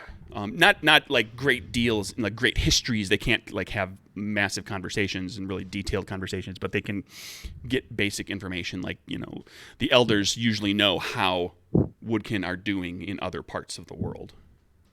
Scientifically speaking, they think that that's actually true, which I always find interesting. Ecosystems, biosystems are weird, man. So But bizarre. So, there you are. We are back in the Briarwood. You start making your way in through the wood. And for a time, it is as it was when you were there. You're walking through a relatively pleasant forest with greenery and trees and bushes. As you walk, you get a bit of an unsettling feeling starts to fall over you as you don't hear birds and you don't hear insects. Parsley, you don't hear the skitter of anything on the ground like you normally hear in a lively forest. Well, they took our advice to evacuate really seriously. There's nobody here whatsoever. It's very, very quiet. And as you make your way along, in time, the ground starts to get soft and a little wet, and you start to make kind of thick thwup sounds as you walk through it, particularly Aqualaria with your great big woodkin root feet. Root feet. And you make big slapping wet sounds as you walk. And within a short time, you are ankle deep in water. Which, of course, for our rabbit friend means you're like, in the belly. It's up on your belly. Like you're again dirty, again muddy, again. Parsley, dear, would you like a ride? Yes, actually. Thank you. She's a rabbit. I can put her on my shoulder fairly easily. Yes. So you pick her up, rub her belly against one of the trees to get the mud off, and just perch her on your shoulder. Oh my god. Slightly insensitively, I might add. You don't have to do that. That's just how I imagine it happening. No, but I can totally see her like she's trying to be nice, but the corruption is kind of taking that away. So it's that she's trying to be nice, but in a kind of rude manner. She just grabs a clump of leaves and just and then pops her on her shoulder. Seasoning. So you're still dirty, but it's not mucky. Love the view. Yeah, and you are enjoying a very strange view again from very high up. And you make your way along. There comes a point where you start to smell. It smells like it's rained, like that smell of rain and dirt and greenery. And a kind of a thick, sullen scent of meat. And as you're walking, you realize that you're walking through the muck, but you're also walking in the muck, in the mud, are worms, earthworms of various sizes, big, fat ones, little, skinny ones.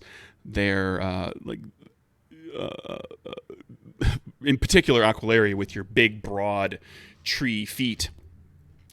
Every time when you raise a foot up to take a step, there's a few worms like on your feet, and as you bring them down, you feel like you're stepping on worms, and you're not smushing them flat because the earth is wet and soft, and so you're just pressing them into the earth.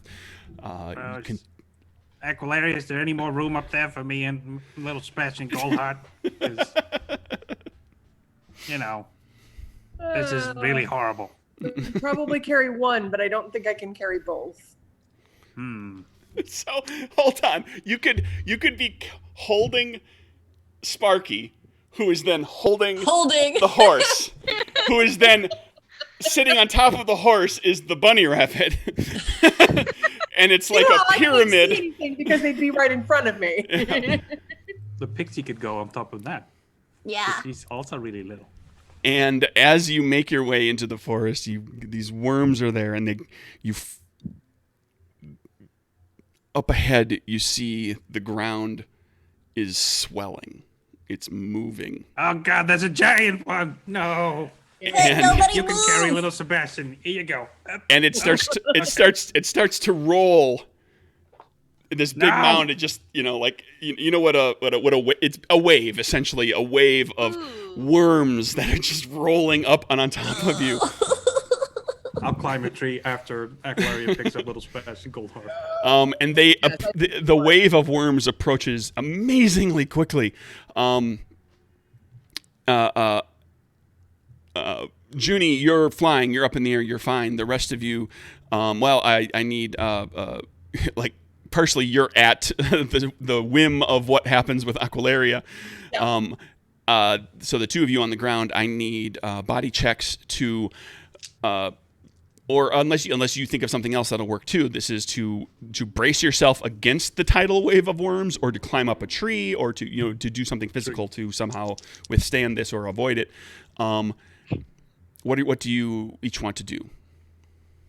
This is also my specialty, I think, to escape. Escape, sure. Yeah. So if you're just looking to climb up a tree quickly, body check, target number 5. Climb up a tree. Whatever you choose, if anything physical you choose to do, Aqualaria, is going to be a target number 6 because you are carrying other creatures. Oh dear. Yeah, and the only thing I can do. I mean, you're big and you have big, broad feet and legs, and you could brace yourself against it and just hope that it rolls over you or past you, or if it gets to you, you just have to just power your way through it.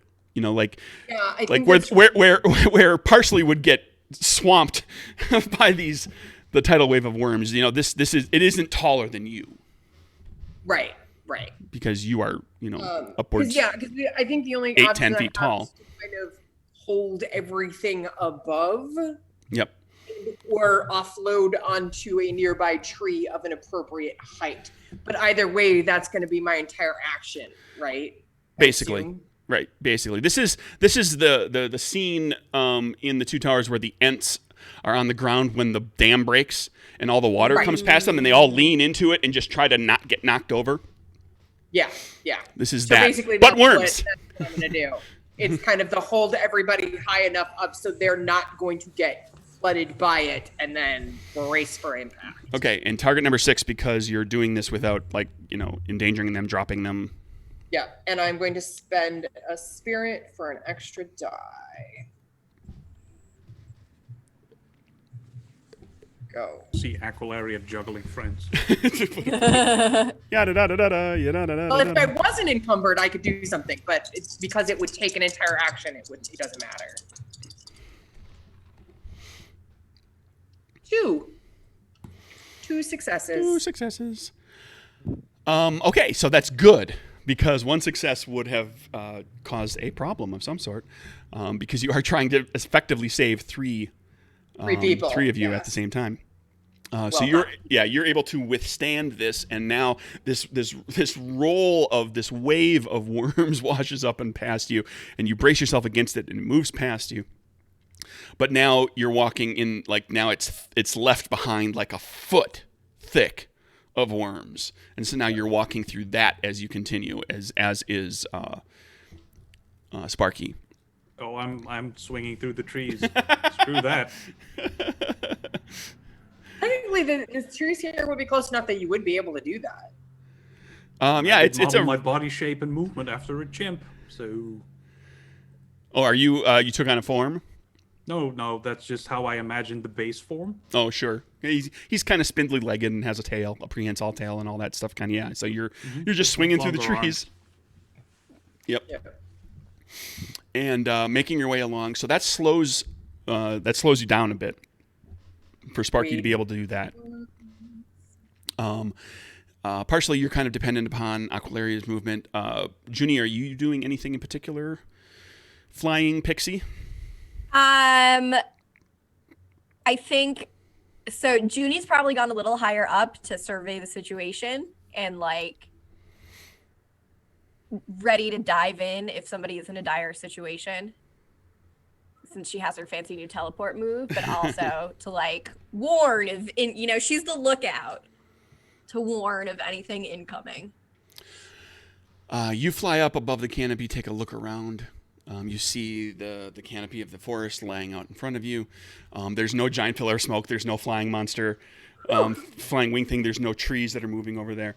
But Thank God that swan didn't follow us. there is a bipedal, 2-armed, 2-legged form of a person of some sort floating above right about where you imagine, where you kind of think the pool is that you're going toward. Off in the distance, can't make out a lot of detail.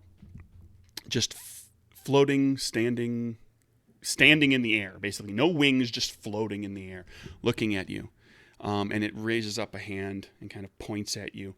And after a moment, you recognize not the facial features, but the clothing that Frederick Small is wearing. Human. Guys, the human is back. And Oh, off, no. and off in the distance, he floats down into the canopy and disappears. I knew humans were no good. Guys, we gotta go.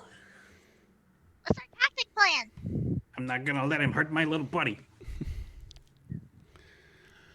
don't know. I just know that the human was there and he saw me and he pointed at me and he was floating and I thought humans weren't magical, but he seemed to have magic. He wants payback. I mean, probably. That does seem to be the way things go for us these days. And Yeah. as you're making your way closer, walking through the muck of worms and mud, you have a little bit of time to make a plan. Nah. Sure, plan. That sounds like something that people would do. I'll let you know if anything interrupts your discussion. My enough. discussion is that I'm going to tell Goldheart all about this human and what he did. And how he's out to get her specifically. Because he's I mean, human and they'll take everything I care about. If Which you is guys, if you all can distract the human long enough, I can teleport Golden Heart to the waterfall, and I don't know, make her really sad, make I her don't want you cry. to make my friend sad. Well, we gotta make her cry, so it's either I make her sad or I punch her in the face. So You're not punching her in the face. I'll punch you in the face. yeah, I'd like to see you try. So Yeah, we can have our petty arguments and brawl after this. Okay. Well, that and then so I will take care of the human. no, that sounded menacing. I like it. Partially kind of okay. just nuzzles against Aquilaria's neck and is like, you show what Woodkins can do, and she's going to spend a spirit to do Call the Beast, give her a instill rage and ferocity, gain advantage on all traits To fight. in fights. Yes. We'll assume that you do that kind of right before you get Oh, yeah. before we get there.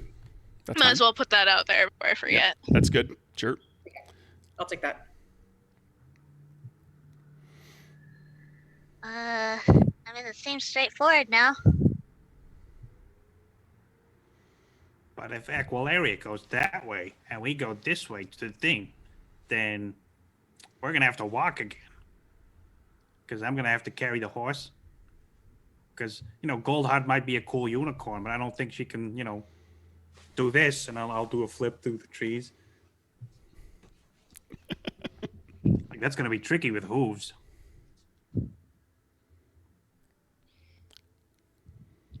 Hmm. I'm on human. We're not good at planning. No. I'm more of a rushes in and thinks later. Oh, I like that plan. Let's do that. But how do we know what distracts humans? Right, dancing. We should do a dance for him. My guess Or a is song? vines to the legs and a fist to the face should be a decent distraction. Okay. I mean, that sounds smart, but it's not entertainment. Which is Yeah, what you- we all know. you works on established humans. The, Yeah. you Yeah, established humans- that humans- so it goes. The story is, before any of you ever met a human, that they can be distracted from their horrible, destructive ways with entertainments, whatever that means. Foxy, can you do anything super entertaining? Does anybody know some poetry? Do you play the violin or something? Sure, violin. Let's go with that. Yes, my imaginary instrument. Ooh. It's a little violin. Can you hear it? Tiny little violin playing a sad, sad song just for you. Violins, not violence. Oh, this one's totally gonna end in violence. Yes, it No, I can think of some. No, and an out of character way, I do have something up my sleeve. Oh, Excellent. I'm sure we all have plans. I think I think as long as we got Goldheart the right direction, I think everything else will run smoothly. Yeah, don't Knock go near the on human, wood. Goldheart. Humans are scary. You leave that battle meanie to us, so you can be special, and crying the thing, or not if you don't want to. Maybe What color is Goldheart? Is Goldheart like a beautiful shining white unicorn? Beautiful shining white unicorn with a white horn that glows gold when she uses her magic. And she's only a little dirty. No offense, Goldheart, but you kind of stand out. Maybe we should like rub some dirt on you. But I just cleaned her off. I know, but like camouflage. That is smart. Hide her from the bad human. Yeah. What do you say, Goldheart? You think that's a good plan? I'm not wild about the idea, but at the same time, I don't want to be a target. I would just like to go in there and do what you need me to do and then leave. Yeah. I don't want the bad human to get you, buddy. Junie will just start Yeah, I'll help out. mud. You dirty up the unicorn? Gonna dirty up the unicorn. Okay, You're rubbing it the wrong way. Look, you gotta go with the grain. Yeah, with it. Yeah. You can't just go wax on, wax off. That's something else. Sure. You get your unicorn sufficiently dirtied up. So Oh my God, you look terrible. She's no longer a shining beacon of white in the otherwise earth tone forest. I mean, that's gotta do it. Probably a good plan. What do you think, Parsley? Did we do a good job? No, you missed this one part right here. Okay, you got it good. Right, low by the ground. Well, this is it, guys. I forgot what the plan was. Okay, let's get going. I'm gonna go deal with a human. That was the plan. So, right there. when we get close, I'll take Goldheart and we'll like branch to the left and try We'll to go sneak to the around. left. Okie dokie. All right. Hey, that sounds like a solid plan. Yeah. Or at least a muck-ridden plan. You know, Yeah. whatever. And then Parsley's gonna sing to the human or play a violin, and if he doesn't want to play, then Aqualaria squishes him. Yeah. That's the plan. Okay, good plan. Good luck, Parsley.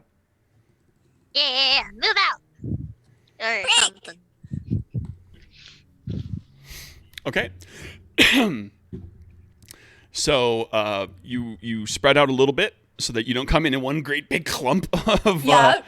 of characters, and this is what you see. The wormy ground kind of unworms. Like as you get closer to the pool, there's less and less worms until finally you're walking in water and muck. And there are low spots and high spots, but it is swamp. And there's the occasional spot where the ground swells enough up that there's actually like a spot where like it's not covered over in swamp water. And so those spots are kind of dotted around. So Parsley could navigate with care through areas like that. But there are definitely spots where the water is going to be deep enough to be a serious concern for a rabbit-sized person, rabbit-sized rabbit, and the muck is the swamp stinks. It just smells of, and each of you smells the worst thing that you have ever personally, like as a person, I suppose, if you want to, or as your character, smells. What does the swamp smell like to each of you?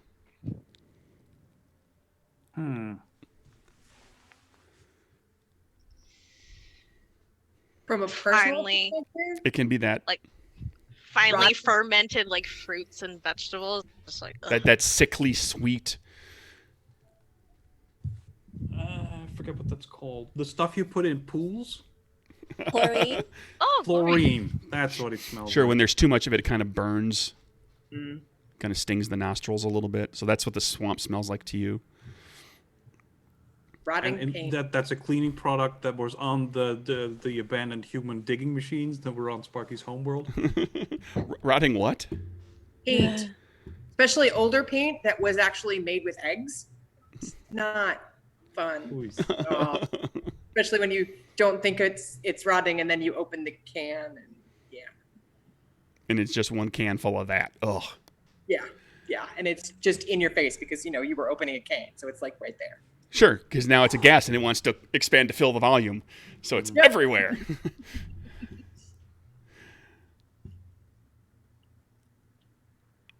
Liz, did you say anything? So I think for Junie, the worst thing, so what she hates is like that stale smell of like bodies that have been too close together for too long. She hates being crowded. She hates other people. That it just sounds like a nightmare. It's like that like locker room stench. Unwashed sweat and dirt. Mm-hmm. That's gotten like no breeze to kind of carry any of it away. It's all stagnant. And that's what everything smells like to you individually.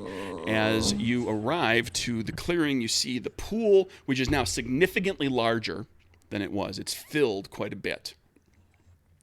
The outcropping is up there. The rancid water is still spilling out into it. There's a couple of spots where the pool has kind of hit low spots, and it's kind of branching off in like little rivulets, like streams, kind of going into different areas, and those areas are more mucky and swampy than others. There's something bubbling underneath the water in the center of the pool, and that's what you see. Ooh. Can humans breathe underwater? I don't think so. Well, did we create a signal? We should have created a signal. Let's just go with now. Okay. That's a good one. No. Okay. Let's. So who yells now? Does somebody yell now?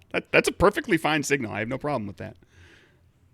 Sure, I will. Okay, Aqualaria yells now, and it's Aqualaria's turn. But there's nothing to And, do. and there's right? no There's just bubbles. human present.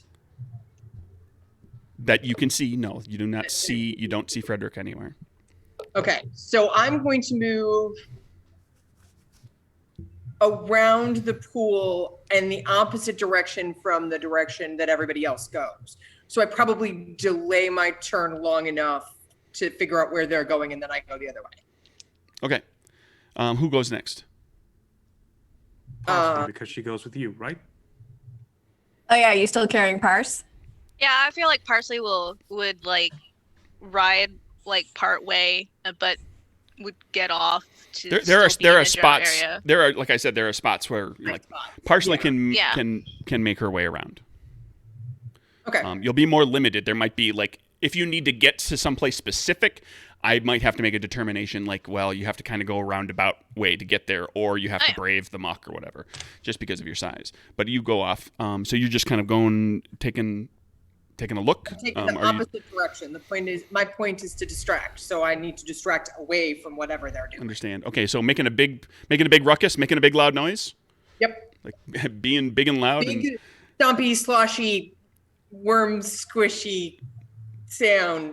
Okay, thing. sure. Give me a if you want to do it vocally, give me a charm check. If you want to do it with bodily, just being stompy and loud and busting things up and making big noise, footsteps and everything, you can go with a body check. Target number 4. Oh yeah, no problem. Either one. Stomp, stomp, stomp, stomp. Everybody around here, everybody kind of heard, and the bubbling in the pool starts to move toward you. That's fine. Parsley. Let's see here.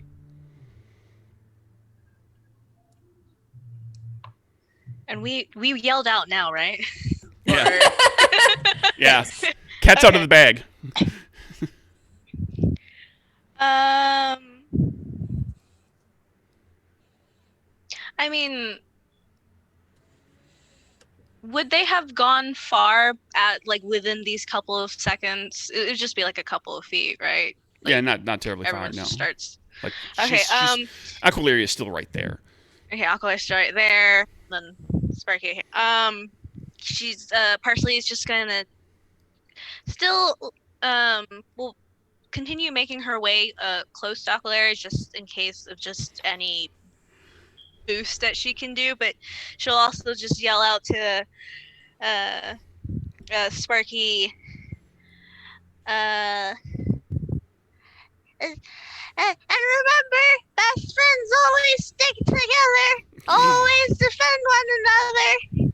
Don't want to see your friend get hurt, right? and does another Call of the Beast, spending another spirit. But you're going away. For whom? For Sparky, just like, hey, just yelling out loud, like, bros stick together type thing. So Sparky also has advantage should he get into a fight. And yeah, that's about it for Parsley. Okay, whose turn is it now? Ginny or Sparky?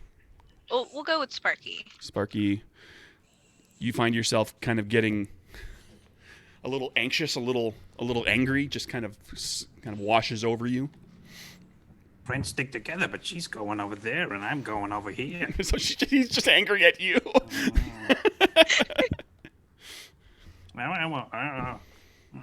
Yeah, I'm just very conflicted because I want to protect both Parsley and little Sebastian Goldheart. Okay, so and that's fine. You're waiting to see what happens, if that's what you're. No, I'll unless you have something keep on specific.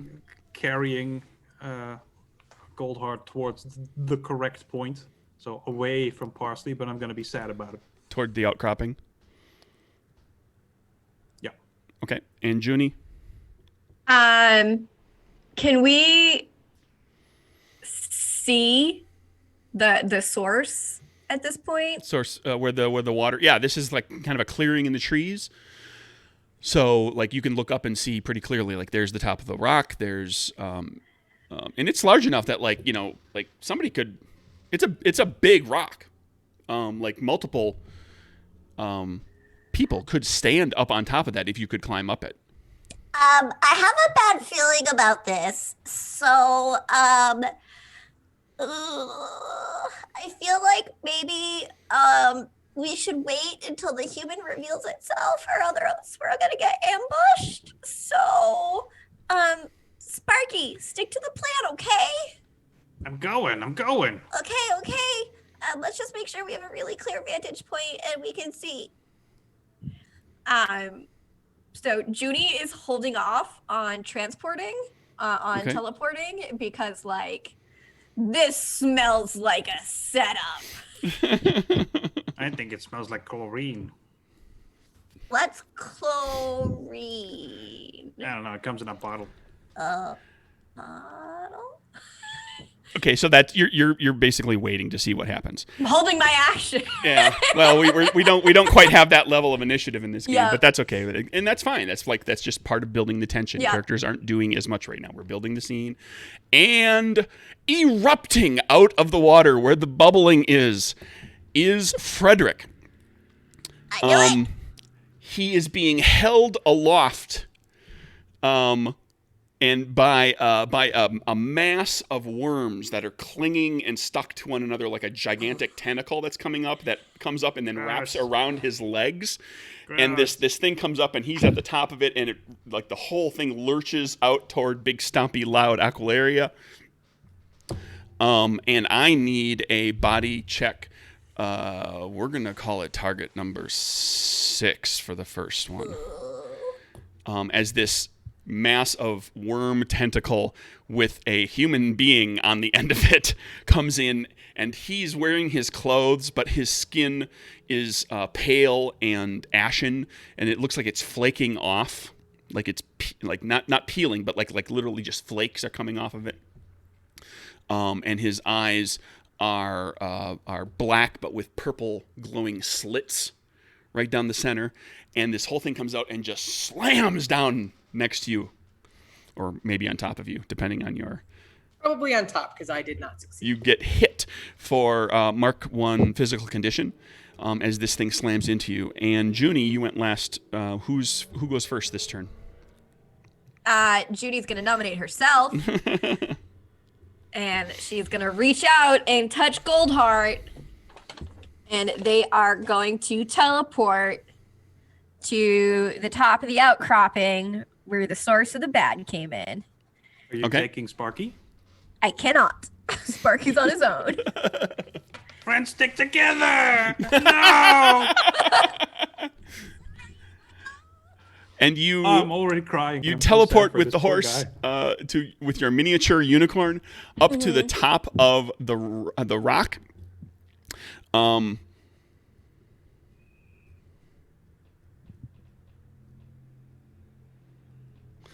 And the rock starts to shake. And like so it's imagine this thing is sticking up. There's a little like a hole, basically, for want of a better word, at the top of the rock where the water is pouring out.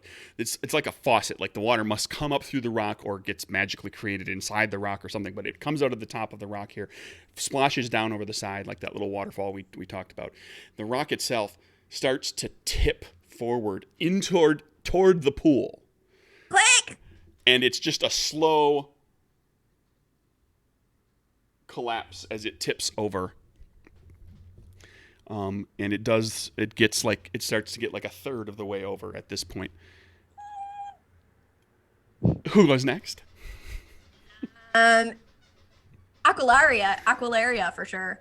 Okay, She's our distraction.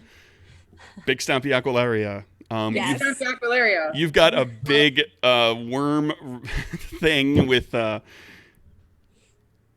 human, big worm, giant worm tentacle thing with a human attached to the end of it. That is clearly corrupted and vile, and just slammed you into the ground, knocking you down, and then it starts to kind of pick itself back up, and it's just hovering over you. This, like this big arm that's coming out with the worms and him on the end of it. And it's your turn. And this is my big trick. This is the only thing I think I really have available at this time, and it is called Foul Rot. Okay. For 2 permanent shadow, cause one creature's body to begin withering away and die within the minute.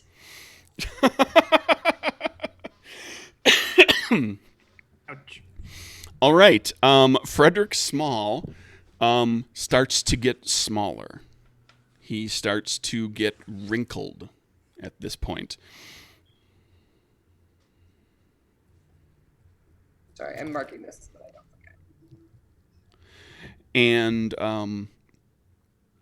did that take your action? I'm guessing it probably did. Does it have an A in parentheses Hold on, I believe so. Let me after check. the ability? Keeping in mind, everybody, that if it has Yeah, there's if an the A after if the talent has an A in parentheses, it means it takes your action, so you can't Takes do. the action. You can only do like simple stuff in addition to that. Right. 'Cause Okay, the only so other- Aqualaria I could is. think- Oh yeah, I'm sorry. Go ahead.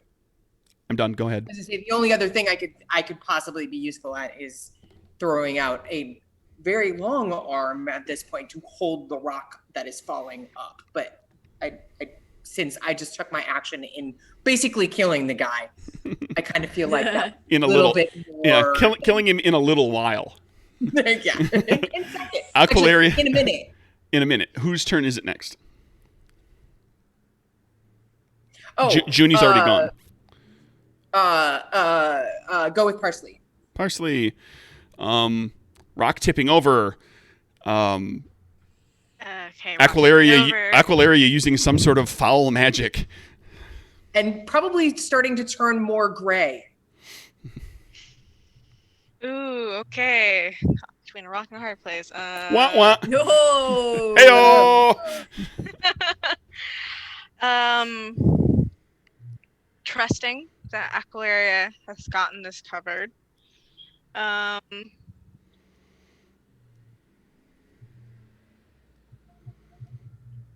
She real quick, like, how how has the day progressed with our entire encounter of this episode? Well, you stayed the night in the forest before you went in and got the unicorn. You went and got the unicorn, came back out. It's late. Like this is late in the day after you stayed with the little rabbit that found the little place for you guys to hide. Mm-hmm. You went in, got Goldheart, came back out, and then took the trip here and started coming in. And there's a lot of walking involved. So like this is getting on in the day.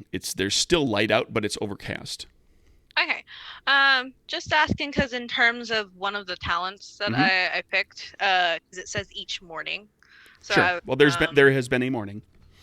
I would think that over the course of the day that like partially, admiring how Junie has become, but also is a little bit fearful, is like, go out there, and she just kind of starts making her way toward the Junie and the unicorn, and she's going to use a channel friendship.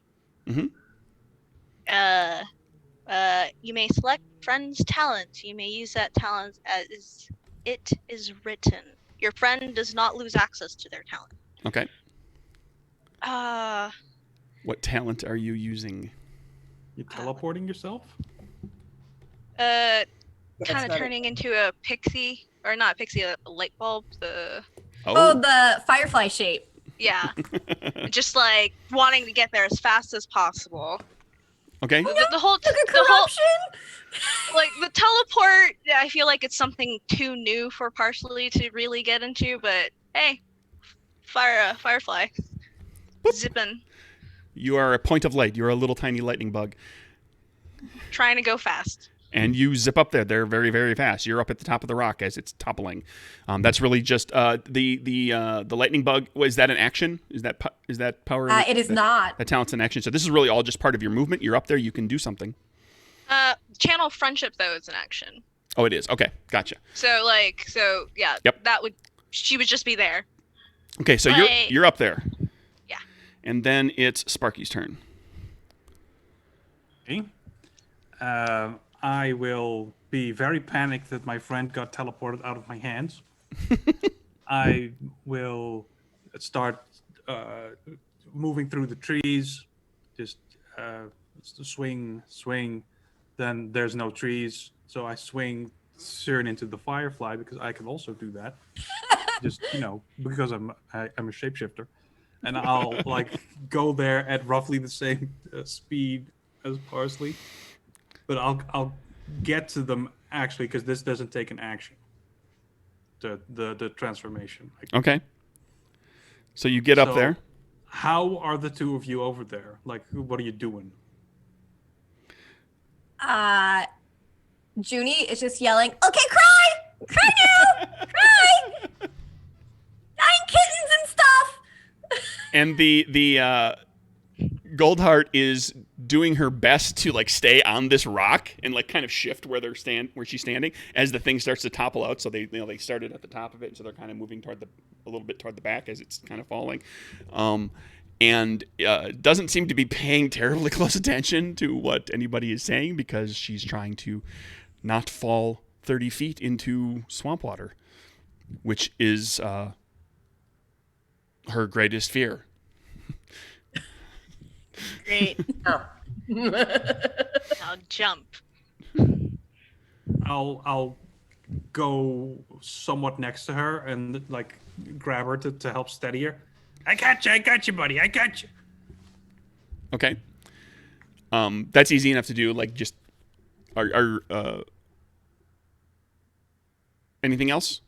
That's it. That's Okay. I spent my the turn helping her steady herself. Steadying yourself. The rock continues to start to kind of slowly. It doesn't seem like it's picking up speed. Like it's almost moving as if it's being moved by something. It's like telekinetically or mechanically. Like those it's words. being Wait moved. till it meets the might of Parsley. It doesn't. It's not Like, picking up one-handed speed. pushing that thing back. And so Sparky, whose turn is it next?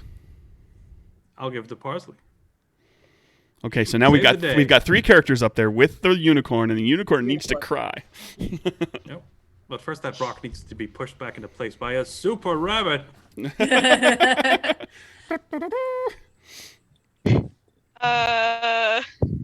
mean, Watch out she, for that tree. Yeah. Thanks, Polish Ogre, in the chat, quoting George of the Jungle.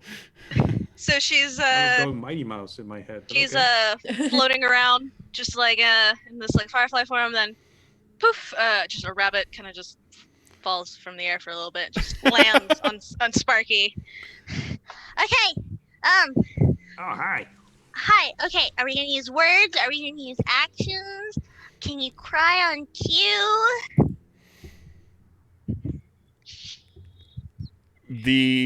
Who are you asking? Just for my clarification. Crying Everybody? on cue is towards Goldheart. The rest of the question is mostly to Sparky due to how defensive he has been. Like if anybody's gonna make somebody cry, it's gonna be Sparky. I don't know. Gonna be Sparky. The Goldheart kind of like you ask if she can cry on cue, and she shakes her head. She's shifting her hooves and trying to make sure she doesn't fall off this thing. I don't know. I mean, and that was those were just quick questions that you blurted out. That wasn't really your action. If you want to try to get Goldheart to cry, Or something else. punch her in the You face got or this. something. We talked about that, right? That was one of the possibilities, is just punch her in the face. Is an option. Yanking out some tail hair, also an option. Okay. Parsley just takes a moment. She's like, oh, so many things rushing through her tiny little brain. And she's like, Look, we need you to cry or at least do something. Because the worst that any of us can do, the worst that I can do for you, is just watch you just fall. And that will be really sad. And he will cry. And then I will cry, because I will feel very, very bad. And then Junie may cry. And then Aqualaria will cry. And then it'll just... It's like this is the chance to be a big thing. Or be a big downfall. And now you're I making mean, look at you. and now you're making her feel bad. And give me a charm check at target number 6. That's how you're gonna make her cry, by making her feel bad. Insult her. Can I You fall in use? the water, buddy. Do you have spirit? Because I can use spirit to give you advantage. Is this gonna be one of those moments where the bully saves the day? Like Maybe. the time. Maybe yeah, I'll spend the spirit for we this. you all have had to make a unicorn cry since the first game. You never came up with a plan. Yes, I know. Yeah. If this fails, I've got it. Okay, Sparky's got a backup plan. 1. One success. Tears well in her eyes, but none of them fall. Not enough tears. Fiddlesticks. That's Parsley. Whose turn is it next? Okay, so, Aqualaria. Aqualaria, struggling with a slowly dying Frederick Small and his worm things. You have no idea how the worm things might be affected by all of this, whether the worms are kind of part of him or not. What? Don't care. Okay, so he's still kind of Well, he's withering. He's starting to wither. withering and turning grayish, but also still looming. Yep. He's still a great big target. He's still like a monstrous thing that could hurt Punch him in people. the head. Okay. Body check. Target number. Oh, he's gigantic. And now slowly dying too. Target number 4. Yep. 2 successes. 2 hits. He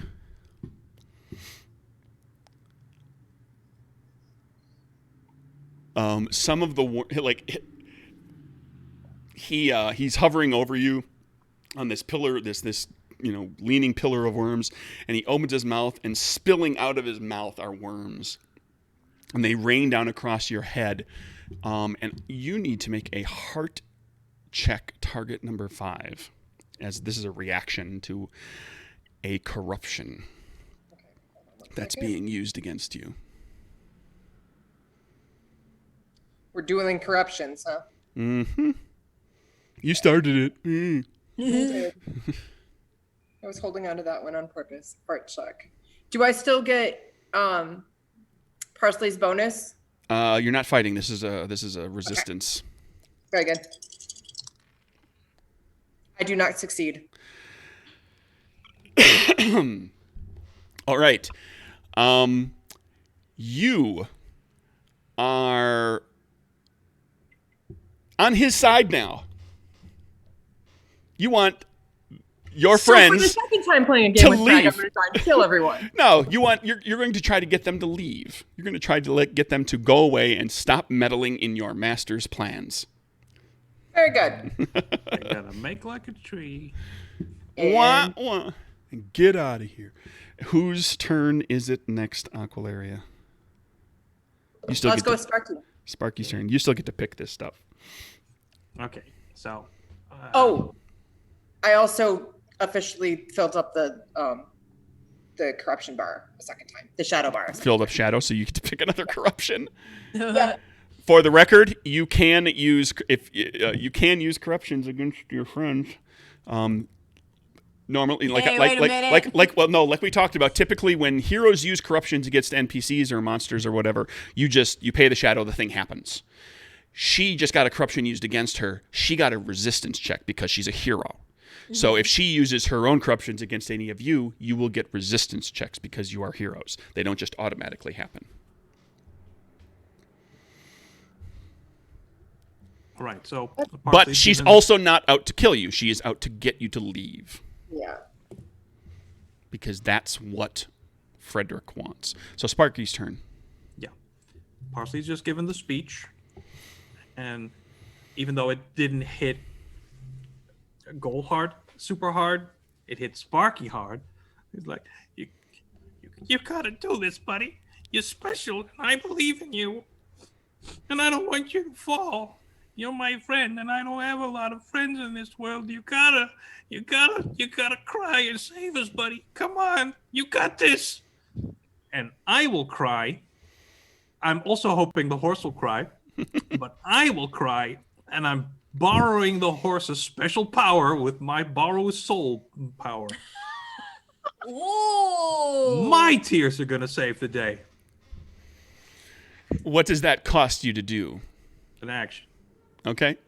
That's it. It's a basic thing. Okay, work yourself up into a frothy pile of tears with a we're going to call it this is so weird.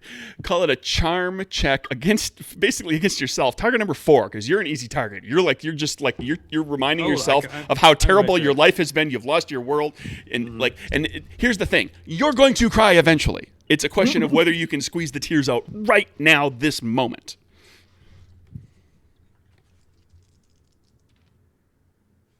Yeah, got him. One success. And Sparky starts crying. The tears spill down onto the rock.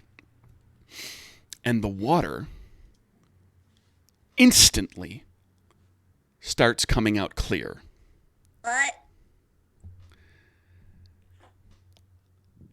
And I then don't wanna lose you, buddy. And then the pillar that was got Junie, one more person. It's Junie's turn as the pillar it's still falling. Like it's now spitting out clear water, but the pillar, the outcropping is still falling. But it's Junie's turn. This thing is about to, like, after your turn, it is going to plunge into the water. No. And Parsley's no longer a firefly. Yeah, no. Crap. I got a unicorn, an imp, and a bunny on top of a falling rock. Why do I feel like there's a joke And the there? bartender says, Exactly. Why the long face? Wah, wah, because it's a horse. I take it you want it on the rocks.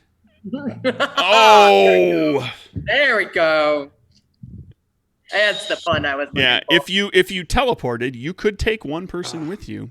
One of your friends with you.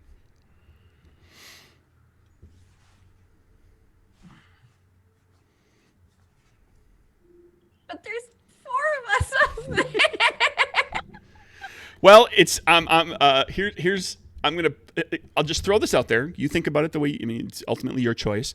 Your best friend is there, I know. but you are also pretty corrupted. And you also know that your friend is very capable. So I'm trying to make this decision as difficult as possible. Sorry. No. Also, Sparky just saved everybody, but he couldn't have done it if the unicorn hadn't been there. So Unicorn. they're all equally worthy of saving at this moment. Okay, here we go. Oh, you're dice rolling for it. No. Got people in No. we got people in the chat saying save the unicorn. Yeah, but that's just Ogre, and he always has bad ideas. Yeah. Polish ogre's a pain in the butt like that I sometimes. know. Kidding, buddy. Love you. I wish I was big enough to save you all. He's gonna use That's her an corruption awesome move. Wish. Which To marks 2 permanent 2 more permanent.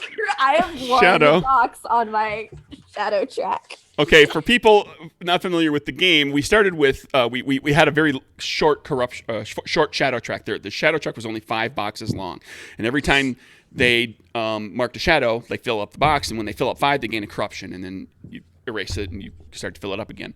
The permanent ones, of course, are now marked permanently. You never uncheck them. So she's got 4 of 5 that are permanently checked, which means that every time she marks shadow, she gains a corruption. And when she gains all 3 corruptions and she marks another shadow, she's gone. The character falls to the void and becomes an enemy of all of you.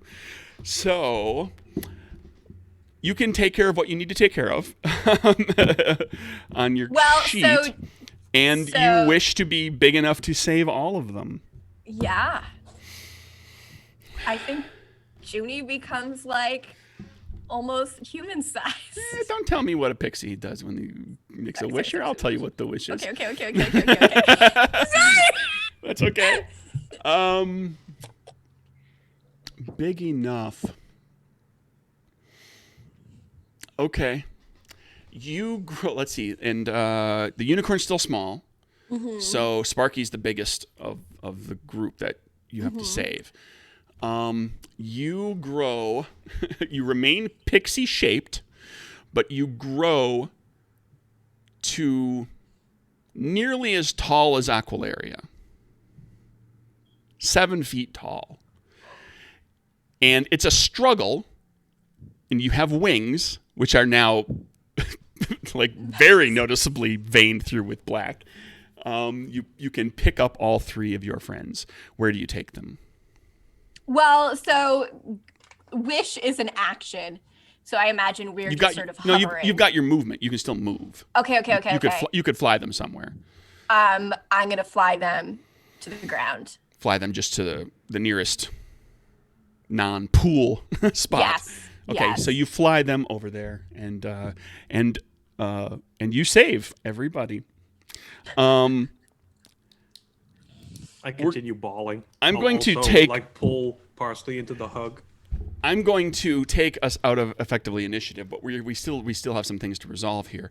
The water, the rock hits the water. The outcropping falls over, hits the water. The clear water coming out of it hits the water of the pool, and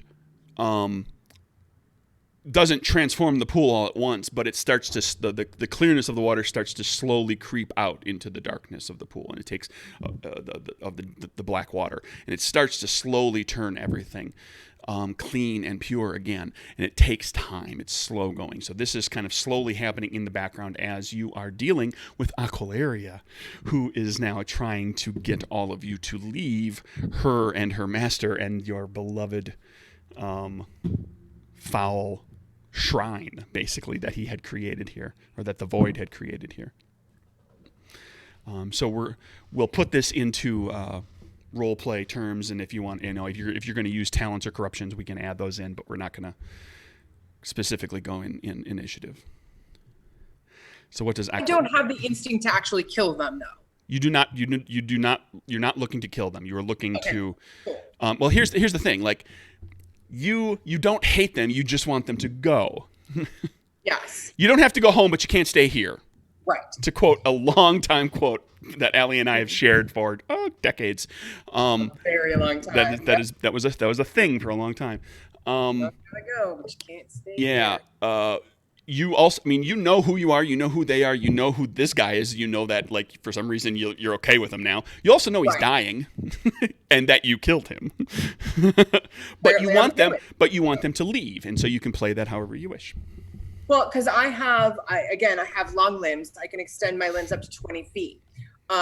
So if I do that and move my arm in a whip-like motion, I'm thinking I can create myself something of a little bullwhip. Sure. A big, thick, heavy tree branch of a bullwhip. Mm-hmm. But the idea being to herd them. Okay, so you spend some time trying to herd them. The rest of you, none of you knows that she's been affected by this magic. You just know that she's trying to, like, make you go away. So however you want to react to all of that. He's not dead. Wait. No, I want to go this way. No. Are you specifically targeting Parsley? No, I'm not specifically targeting anyone.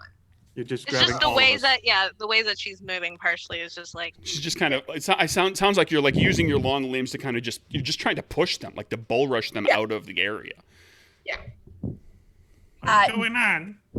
Junie says, "I don't remember this being part of the plan," and then looks really confused at the sound of her voice. The plan. Did we do it?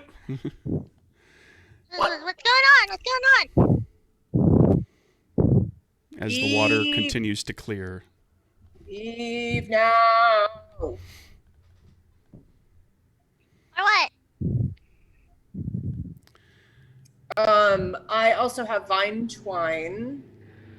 Animate plants no larger than a small tree to do things that a plant that size could reasonably do. So you've got small trees that are, like, trying to usher them. So now we've got trees that are reaching out with branches to kind of sweep them away. So you are all being attacked by trees that are grabbing at you again. Hey, stop shoving. You let And go of my pushing friends. them away from the clearing. What's going on? Hey! As this is going on and some time passes, as she's probably more than a minute.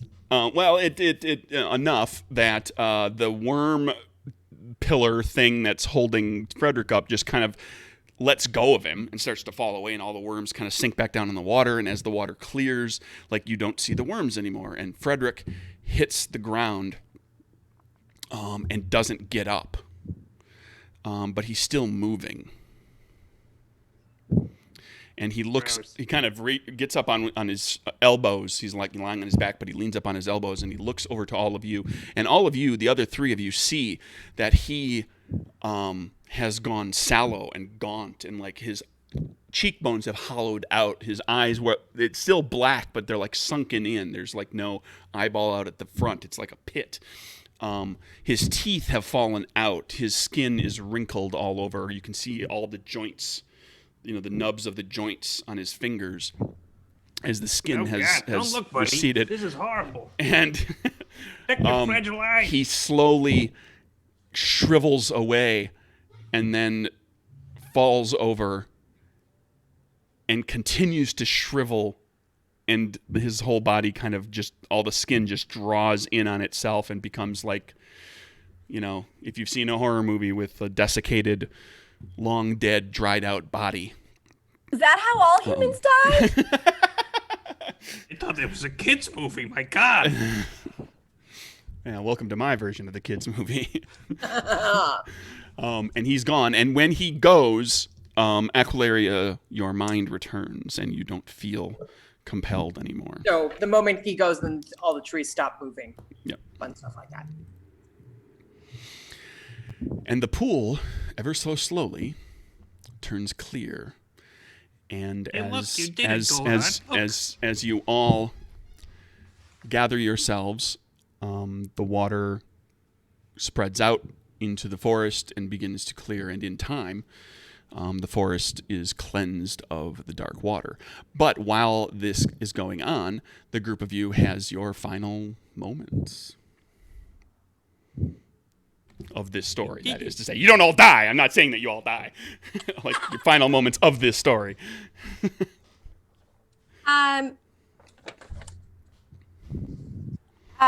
Junie is going to turn to Parsley and say, I think I messed up a little and I'm kind of stuck this way. And you discover that you, in fact, are. You are now a 7-foot-tall pixie. But when you use your size magic, you make people your size. I was gonna say, Junie wanted to spend a spirit to make Parsley big. Parsley is a gigantic rabbit for a while. Like not even a second as that happened. She's like about to say a word, and she just knows she is human size. She's like, Parsley, this is rather different, my voice. Yeah. Things are different when you're big. Now I'm the smallest. Yes, and Goldheart is returned to normal size. Oh yeah, him. I mean her. Photos. Unicorn. Right. It's fine. Hey, she just saved the whole world. She's special. Yeah.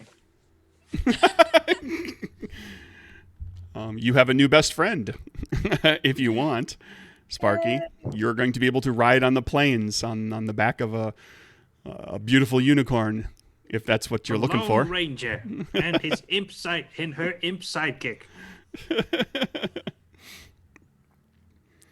I do expect when that character shows up again later in another story that Sparky will be there. Oh yeah. Saying that for the record. Mm-hmm. Yeah, absolutely. And I'm looking forward to Juniper, the gigantic pixie, Yes. showing up in a future story. That'll be funny too. It's a 7-foot-tall what? What now? Pixie. oh, so you mean Well, human. she can. No, pixie. Okay. She can still transform into a firefly. That's true. Ooh, that's a big ooh. Because yeah, that Giant wingspan's firefly. gonna make flying through the forest pretty damn hard. And Do like a wing attack to like. Yes. Whoosh, The- whoosh. the forest, the Briarwood, returns to normal in time. The creatures of the forest, the folk of the forest, return, and people start to tell the tale of what happened. They get some of the details wrong because it's told by all of you from your own points of view, as well as at least some of the story is told by Goldheart, and over time. The fight against the void continues, of course. The group of you have your additional adventures and stories. Let's do a quick epilogue. What happens kind of with each of you following this? Like where do your characters find themselves?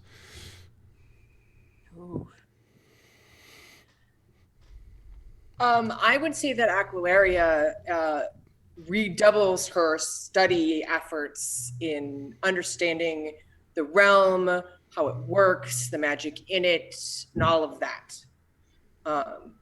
She is permanently corrupted, at least not as much as Junie, but still, If you are. you know. So she's probably not quite as ready to walk out into the world and deal with it herself. But I totally see her as the type of character, much like Grandfather, who kind of shows up when information is needed to say, here's the information that you need. My work here is done, Mm-hmm. but you didn't do anything. I did more than you know. Anybody else? I ride into the sunset with Goldheart. Wherever she wants to go, I will also go. Sparky, the traveling troubadour. Do you got an instrument, or just Nope. a do-gooder, a knight errant? or just whatever. I don't know. I'm not in control. I go where she wants to go. Excellent. She's the boss. Okay. You see a great deal of reverie. She travels all over. I think Junie actually becomes a bit of a hermit. Like She's got to find a really big cave to live in. She's gonna find a really big. Well, she would build a tree house, and almost she's aware of the darkness inside her and how close she is to sort of tipping over the edge, and so she just sort of makes herself an outcast and becomes almost like the story, like all the pixie parents tell their kids, you better be careful or you'll end up like Junie. 7 feet tall. Ooh. And she just sort of, she plays into it a little bit because that's her fun-loving side. But she makes her own little house out in the woods. I feel coming off from that Parsley would really try to tap into learning and understanding fully of being Paragon, and seeing how Junie kind of isolates herself and everything else that goes on. She still wants to try to be friendly, and I still have not completed a whole bar of Shadow. She's just one off. And I feel like going into the future, it will be Parsley's would be very split between still trying to follow in the ways of what she needs to do, but also not wanting to leave Junie by herself. So she'll just be there, doing her thing, giving Parsley's. Excellent. In time, the void is defeated, and these stories live on. A faun sits at a desk with a sheaf of papers in front of him, and he's writing furiously, telling a story. It's the story of what all of you just did. He's filling these blank pages that I promised you with the title of this campaign. And at the end, he binds all of the sheaves of paper, and the front cover is blank because the story doesn't have a title. What's the title of this 4-part campaign?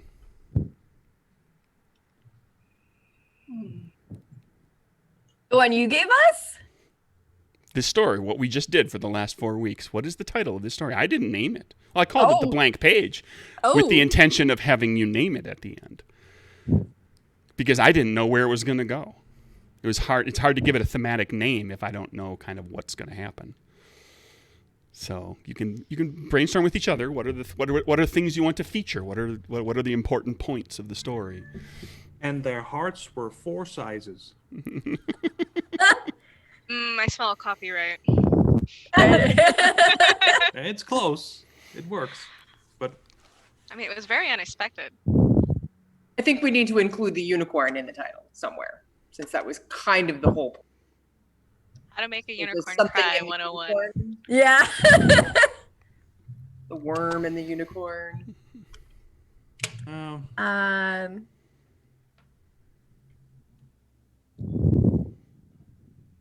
Friendship through the mud. That one works.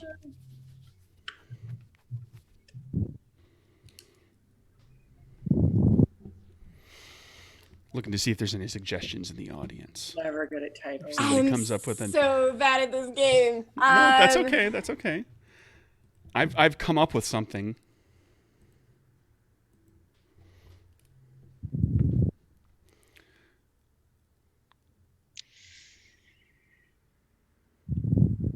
Yeah, no. Titles and names, never good for me.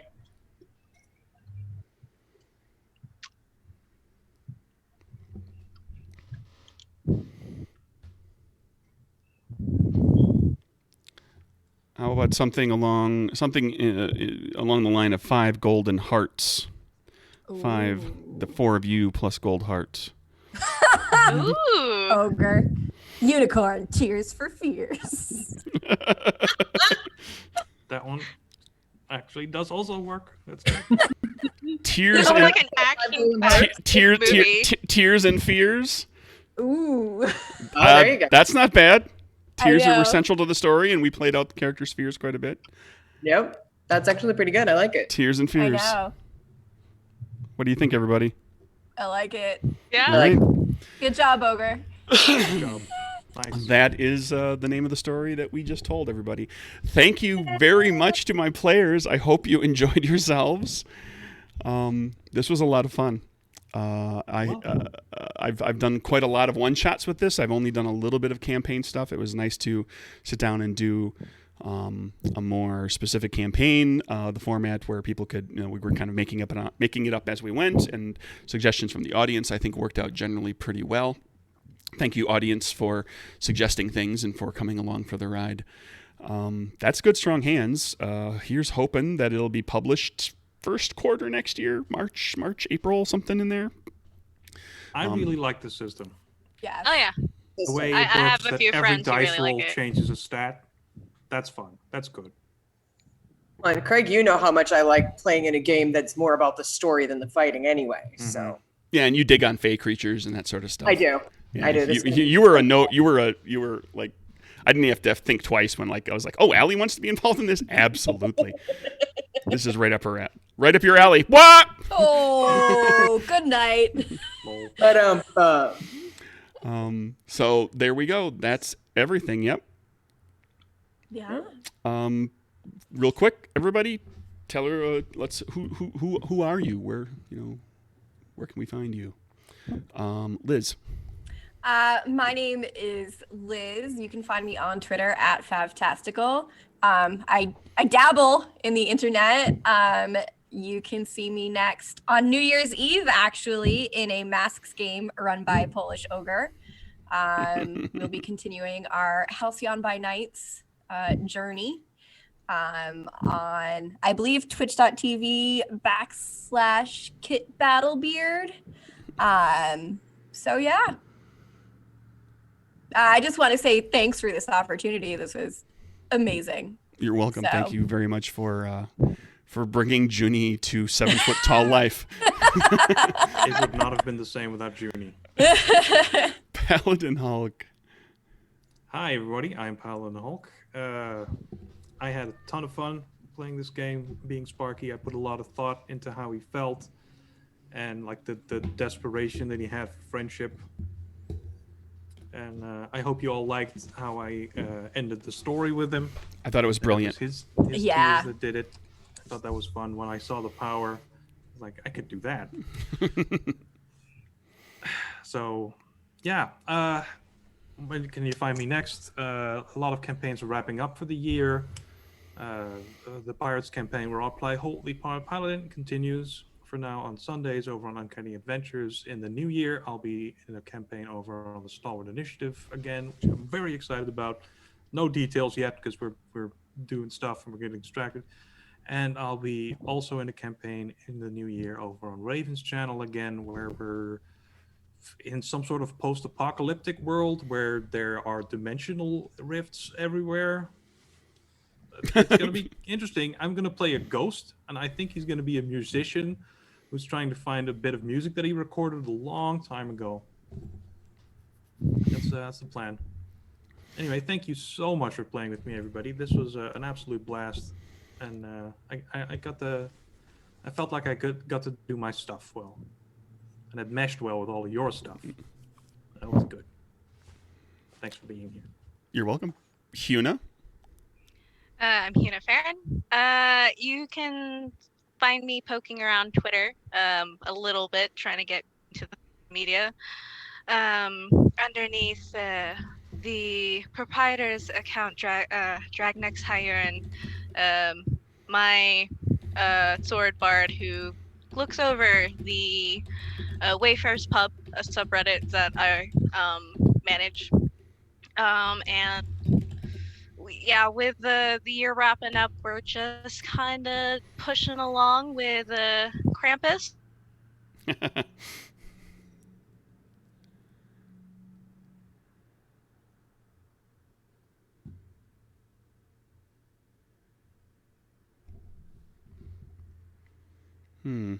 I lost you there.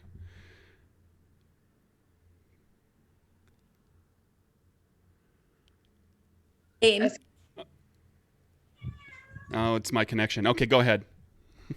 One way or another, with 2021 coming along, and with this short campaign coming to its end, we'll be trying to bridge more other tabletop games into the subreddit, And partially might make her own appearance in a different system.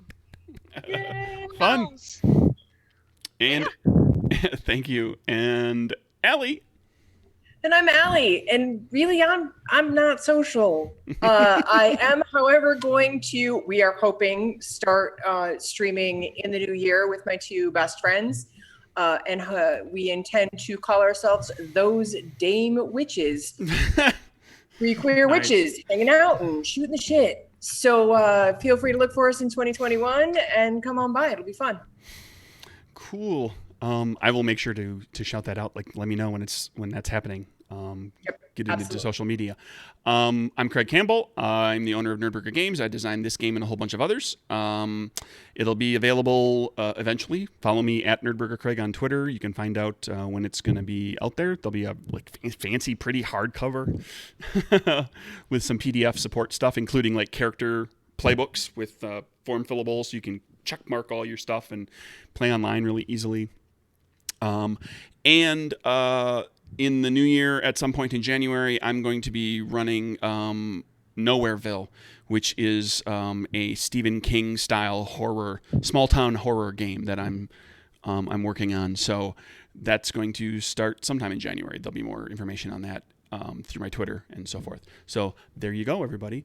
Oh, and if you want to check out any of the games that I've made already right now, like I made them all half off at DriveThruRPG. All the PDFs are half off right now till the end of the year because 2020 sucked. And you know, like if you want to buy yourself a game, I'm making them cheap. So there you go. Have fun.